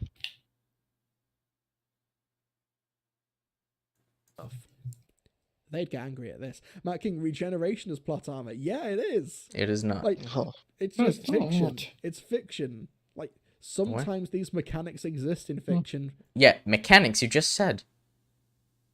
how have we gone from... Okay, so we shifted from plot armor, regeneration is plot armor. Now, it's fiction. So the implication is, if something's fiction, then everything's plot armor. I'm not following. I think it is like it's fiction, and there's always going to be like mechanics that are introduced to get your heroes out of, a pickle. But it's the kind of thing like, if there wasn't the scene that established the gun in the bar in Shaun of the Dead, that would be plot armor, that they just happened to gain a gun at the end and were able to use it. Because it's established earlier, that's, Chekhov's gun. And that's the difference between Chekhov's gun and plot armor, where it's just like, oh, they get bailed out, or, oh, it was established the reason why they can get out of the situation. I mean, a good example of... Oh no, I can't use that. Never mind. It's Ages of S.H.I.E.L.D. I was related. gonna say, it is the episode, right? The thing we spoke about in DMs. Yeah. That is a very good example, to say the least. Mm-hmm. I would agree with that. To continue the story. It happens. Oh my goodness. Anyway, like, honestly, if it's an issue for you, I don't know if I can help you. we've already like gone way. I don't like that either. It's I don't know if I can help you, as if there's something wrong with you for finding it an issue. It's like I don't know what your position is here, because either you are fine with people finding it an issue, you just don't happen to agree with it, or you are not fine with it, you think that you can't help them. It's like you keep presented to, because he did this in the Twitter threads as well. He kept presenting these opposing things because of the way he presented himself. Yeah, again, it's why I'm like, if we were to have a conversation with him, I think we would understand better, and I think he would understand better what we think plot armor is. But it seems like he's just going off of his idea of other people's ideas. So yeah. Way down there. I would rather that a piece of media move along with a quick explanation to not interrupt the flow, the pace of the story, the emotions being felt by the characters, moving to the next plot point if necessary. The person who said that regeneration was plot armor said I was joking, and I find that hilarious. Oh, that is rich. I love that. Okay, I love that. Okay, I would rather a piece of media was like that than, oh, we need to stop for a minute to explain every mechanic. We need to explain every plot point. Yeah, but that is you can explain not what something we're in asking for. passing. Yeah, you can explain something in passing and it'd be good. That's like the nature of throwaway lines. That's how we got from here, from having a plot armor an issue. Here's an episode, Mr. TARDIS. It's a Doctor Who. Heaven Sent. No plot armor. It's a emotionally resonant episode with deep themes, very subtextual, and it's always progressing. And things get explained at a nice pace. Not everything gets explained to that deep details, because you don't need that. Things get explained. What then? You know that's not the position being held. Why are you saying it is? Yeah. Yeah, this is It's the just Patrick Williams straw man, where he's like, if stories explain everything, they'd be 60 hours long. Like, that's not what we're asking. We don't need to explain everything. We should explain the important mechanics. And yeah, that's why like in Tenet, for example, right after the protagonist first goes in the reverse time, and then he gets Elizabeth Debicki's character, I forgot her name, and she needs to heal from the bullet wound. They're inside a container, and then we have a scene of the two of them just sitting down and having a conversation about the mechanics of how the reversing time works. Neo explains the grandfather paradox and shit like that. It's like we need this moment because of like everything we've seen, but it doesn't need to explain everything because we don't really know exactly how like the technology works, because it just technology is sent from the future back to the present. It's like, again, as long as you understand how it works mechanically and the pissing in the wind mechanic in the film, that's all we need to know. It should be like, yeah, this makes sense, rather than going with all this like, oh, we need to explain every single thing, which is not what we were asking for. And that film is like, what, 2.5 hours long? It doesn't need to be like 60 hours long, as Patrick Williams says, and to go in this stop to explain things. Like, if you pace your film well, it will work fine. Like, after there's been a big action scene, you can explain the mechanics of how everything went down. That works well, as for an example. So I find a perfect example, given that the topic's been mentioned in the stream, is Star Wars. A New Hope acts as a self-contained story, but also, if you think about it, A New Hope doesn't really explain anything of the world itself. It basically goes, here's the world, this is what it is. We won't delve into it, we'll focus on the characters at play. and the that's mechanics fine. that need, yeah, and like a lot of the time, the mechanics can be explained by virtue of like seeing things. So if we see something working that way, like, oh, I assume that works that way and not some other way. So the idea would be the hyperspace kamikaze in TLJ. There's never been a rule established that they can't do it previously, but we always assume they can't, because if they could, they would have done it like during every single war they've had, during every single battle they've had, because it is such an OP move. And so TLJ establishing that they can do it would be like retroactively making these other films not make as much sense, which is why we'd consider it, a plot hole, because it is contradicting the information we've seen, even if it is not established. But the idea is with the Daleks, it's been established both through dialogue and through, just visually how deadly the Daleks are. I mean, you just watch Dalek and you watch even the Daleks, it's like it's night and day. So that is where the issue comes from. It's like, I could literally do this with A New Hope. I could go 5 questions instantly. Who is Darth Vader? Who is Palpatine? How was the Empire rose to this power? Why is Obi-Wan so close to Luke? How did Luke's father die? 5 questions right there. None of them get explained in A New Hope. Completely fine. The Yeah. story is not impacted because they don't get explained. We need to explain every fundamental component of our universe and our world building. Definitely not what we're asking for. Don't worry. I much prefer things And- to be inferred, but you need to explain the important ones. Or at least you need an explanation if the things you're showing don't make sense with what we know previously. So yeah. And what doesn't add up, we have gone from, because given the context of this plot armor in Eve of the Daleks, we're just asking that the Daleks could actually hit their targets. We don't need an explanation on how they're hitting the targets. Mm. If they're missing, we would need an explanation of why they're missing, and that could easily be done. In Dalek, it was done literally with 2 lines. Yeah. 10 seconds, and it's perfectly fine. It's that easy, Mr. TARDIS. And we've been doing this for 10 minutes in order to there was a great Lindsay Ellis video about this for Beauty and the Beast, how that film seemed reverse engineered to combat criticisms that only pedantic CinemaSins people cared about. No one really cared about it. And then when they made a film to try and address all of those criticisms, it was dull. It was ripping the heart of the story. Defrost Robot 77 Yeah, see, this is an interesting point, Mr. TARDIS. If you make your film purely to be entirely consistent, you can still have a dull thing, which is what separates. Which is why if we were to categorize writers, we would have the ones that don't care about internal consistency, like your Michael Bay. I know he's a director, but you get my drift on that. Mm-hmm. Then you have the ones that are capable of internal consistency, but that's about it. And often their stories don't stick out. What separates a really talented writer is that with that internal consistency, they could bring so much out of it. So let's use Doctor Who. There's a reason why Russell T Davies is such an effective writer in many of his works. Despite being eternally consistent, he brings a lot of emotion and drama out of it. He uses that eternal consistency to do so. So think of You Are Not Alone.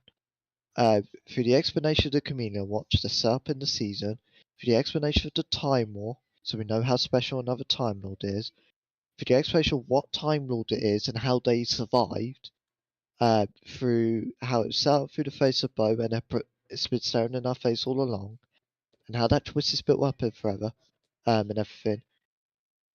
We get all that emotional impact because it's put in that legwork.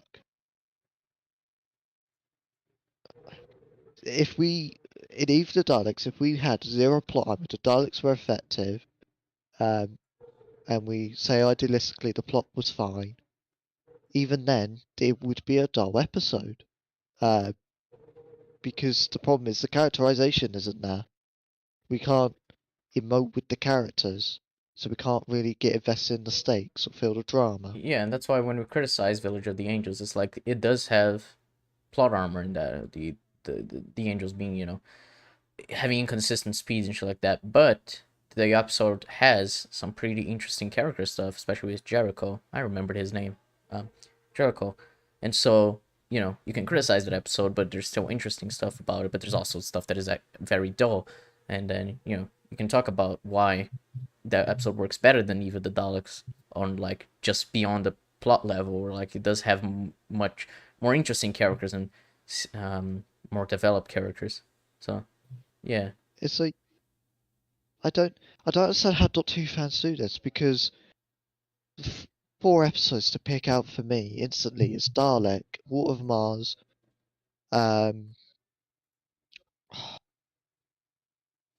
Midnight, and Heaven Sent. Mhm. All of these, I find top of the best amongst New Who, and what makes all of them work is the characterization. Despite having strong plots, although some of it's simplistic, it's that characterization. Yeah. Make they get a lot out of it.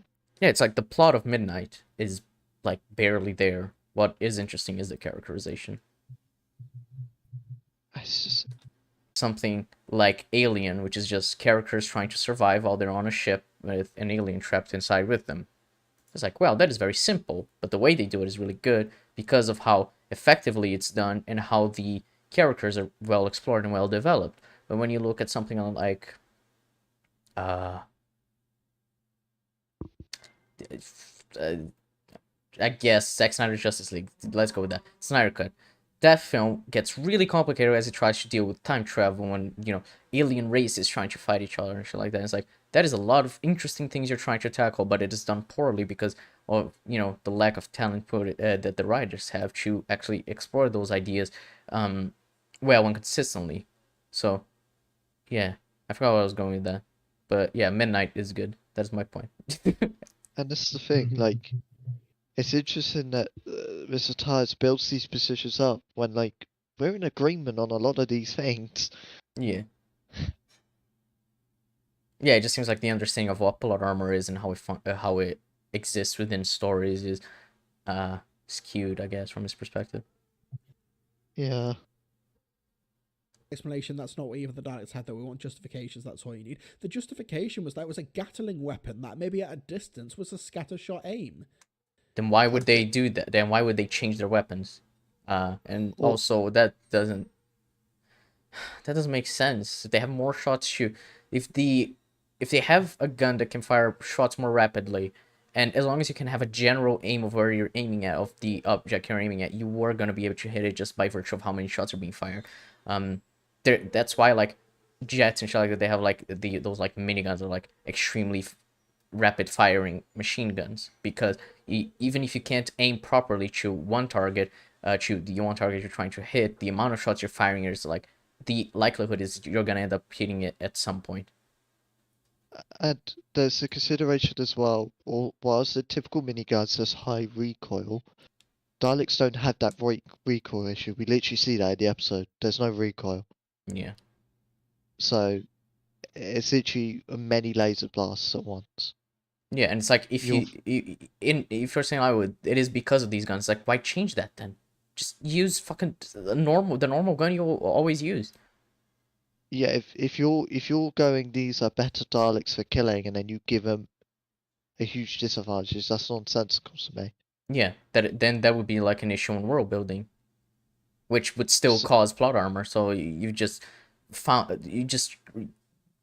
got in a roundabout way found that it is still plot armor. So in fact, I'd argue this is worse than what we're saying, because you're literally going, the Daleks not only are doing plot armor, they're making themselves even more tactically incompetent than they were before. yeah. Also, They killed every member of the cast about 8 times. yeah. Sometimes where they allowed it, sometimes where after they missed them a gazillion times, it is still an issue. Just because they killed the cast doesn't mean the other instances of them not doing it disappear. As Literally, mentioned the only earlier. case you have, Mr. TARDIS, is Time Loop 1 and Time Loop 2, where not only do they have a 100% hit rate, none of the characters wanted that. That's all you have. Mhm. That is that's the only point the Daleks are actually competent in that entire episode. Fun times. Yay. You're complaining about plot armor in a story where the cast are killed about 8 times in the span of 40-ish minutes is the strangest place you can plant your flag. It's so strange to me. Okay, so let's repeat your argument back at you. It's the strangest flag to place to go regeneration, solid screwdriver, K9, plot armor, that um that you need everything explained to resolve plot armor, and that The reason there is a plot armor is because the Daleks are choose to have worse weapons out of nowhere and still have plot armor. Mm-hmm. That is a weirder flag. Yeah. I think you're definitely correct about it just being a difference of opinion for people. Like, it's an issue for me, not an issue for you. I reckon everyone should just be fine with that. Yeah, we agree with that portion of the argument. The rest of the argument is what we're taking issue with in this. But yeah, it is a difference of opinion what breaks your immersion and suspension of disbelief. Which People is complain fine. about plot armor. Explain. No, just don't have the fucking plot armor. You don't need to explain. Like it's not that hard, guys. Like let me give you an example. Take I don't know the shoot of the elevator scene. Don't have it in an open wide thing with no cover. Introduce cover of some sort. Try something like that, or have it shot in a different place where there is cover. Indeed. Wow. It's much simpler, isn't it? Yeah, and it's like there are things you can explain. But so recently I was watching Agents of Shield with Madvika, episode 2, the 084 one. There is an instance where the characters are they are being attacked by like a fucking guerrilla militia because they were getting the 084 out of the fucking Mayan temple, and as they get attacked, they all ride to the bus and they get ambushed there. And there's this woman, this military lady who has history with Coulson, and she gets into the bus as well with them as they fly away. And none of the shots hit any of the characters, any of the main characters. And it's like, wow, that is very lucky. And then later we learned they needed to get inside the bus, and therefore killing the people that were helping them wouldn't be wise. So what they did is they pretended they were trying to kill them, but they missed every shot just to get them ambushed, to get that woman inside the plane so that she could get the 084 for herself, and then use it as a weapon to fight against the militia. It's like, that is explained. All you need to do is so in that instance, all they needed to do is like, well, yeah, it was part of her plan to get inside the bus, and that's it. It's like, yes, even if you do need explanations, even if you try to do something with an explanation, it doesn't need to take time, that much time. You just like have a throwaway line, as we mentioned earlier, and that is an example of how they did that. So yeah. Of all stories. Of all stories. Anyway, right. No. We have an interesting question. Oh, there's handed, but we do have an interesting. What do you think is the worst plot armor in anything ever? That's Indiana hard Jones because it's 4. yeah. If we had to cite another example, Indiana Jones 4. But besides that, I'm trying to avoid recency bias, but Army of the Dead. hard. I don't know if you've seen that, but the end of that film has the worst plot armor ever. Literally the worst plot armor I've ever seen. So yeah, Army of the Dead. I have not seen It that. is genuinely like in the 4 levels of like surviving a nuke inside like a bank vault. I'd have to go something to do with Flash related or even the Daleks. Like, it's only because there's also the other saying as well. For something, let's take Doctor Who, even the Daleks. I'm going to understand why that's more disastrous than I'm going to understand something being plot armor in Star Wars because I know more about Doctor Who lore. So, I'd say probably that. I'd go with that. What about you, Tin and Zod? What do you think has the worst plot armor? The worst plot armor, well... I actually just thought of an example. Sorry to cut you off. But, in Rise of Skywalker, Zora Bliss, whatever her fucking name is, and Babu Frick, they were on a planet that blew up, and then they show up later in the film. Shut up. They're fine. That's probably Nothing like the worst instance other than in D4. But yeah, sorry, go on, Tim. Well, I guess it's because I haven't really seen that much ship media that has plot armor levels that bad. So, nuking the fridge and all that, but nah, just a more hateable one would probably be for me, like, just I don't know. I guess it's just like a sort of bunch. I guess where it's like Eat the Daleks, Indie 4, and not sure. Maybe like something to do with the CW or something, or like I don't know. Maybe something in like the Star Wars sequels. It's hard to narrow down, but like, yeah, that's what I thought. That's what I think. Yeah. And Yuzo, do you have an example? Uh, part of me wants to just go with either Daleks just because of, well, especially the Dan thing, just because of the combination of these beings trained to kill, well, not trained, but bred to kill in these absurd, like, super powerful shells, and they've, like, the whole premise of them is that they're basically the biggest threat in the show, and just having them ridiculed like that is just infuriating. Mm. I'm sure there has to be something in one of the CW shows somewhere that's similar levels of absurd, but it's not coming to mind right now. So either the Daleks has to be for me at the minute. Yeah. All right. I'm cut it. Cut. Oh, that was it. All right. So that was the video. I would talk more now, but my internet is really not great, and I know we've probably cut out a lot in the last like 30 minutes because we dropped a lot of frames because my internet is being really shit, which is very annoying. But yes, thanks everyone for being here with us. This was interesting, covering a 20-minute video in 3 hours. I hope that this conversation we had about Plot Armor was entertaining, and that Mr. TARDIS, if he ever were to watch this stream, he could understand the issues we have with Plot Armor, where they're coming from, and how he may have misconstrued our positions. I guess accidentally, because I don't think he's like doing that just out of being disingenuous. So yeah, do you all have any parting thoughts? Sonic 2 comes out tomorrow, For me, it comes out in a week, Uh, so and Yeah. I don't even care if it has plot armor. Don't care. No, I'm serious.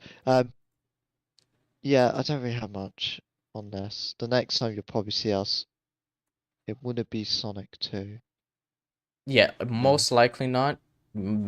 Potentially, considering how next week is coming about, it might be a stream about and with Shandy. So get excited if you like Shandy, and if you don't, then fuck you, I guess. I don't know, but yeah, Arcane stream when after I finish, me and Jeb finish, and 10 at least started. So Thanks Mhm. for finding it entertaining. yeah, but yeah. What are you gonna say? Something? Yeah, I was gonna say, we do have Arcane stream planned. We obviously have Sonic 2. You can expect me to be the most vocal on Sonic 2. Because out of Because you're us Jeb, lot, yes. I know the most. Yeah. We're still recording the Flash stuff. Yeah, That's and still that is actually something I needed to mention, so thanks for reminding me. Tomorrow, I think 5 p.m. my time, which is 9 p.m. British time now that there's fucking daylight savings. There will yes. be the next episode of our reactions, which is reaction to episode 2 of season 8 of The Flash with Madvocate. And so far we have recorded the first 5 episodes. We hope to get the other ones recorded soon-ish. But I would say expect for these to come out weekly, at least until episode 5. Hopefully it will continue until the rest of the season, but I'm not sure because I need time to edit these. And yeah, but yeah, tomorrow new ECUM with Madvocate, where we react to a Flash episode 2 of season 8. So that should be fun if you want to check that out. And I guess that's all we have for today. So thank you very much, everyone who watched. It has been fun. Bye bye. Bye. But, Stand it up, man. Bye.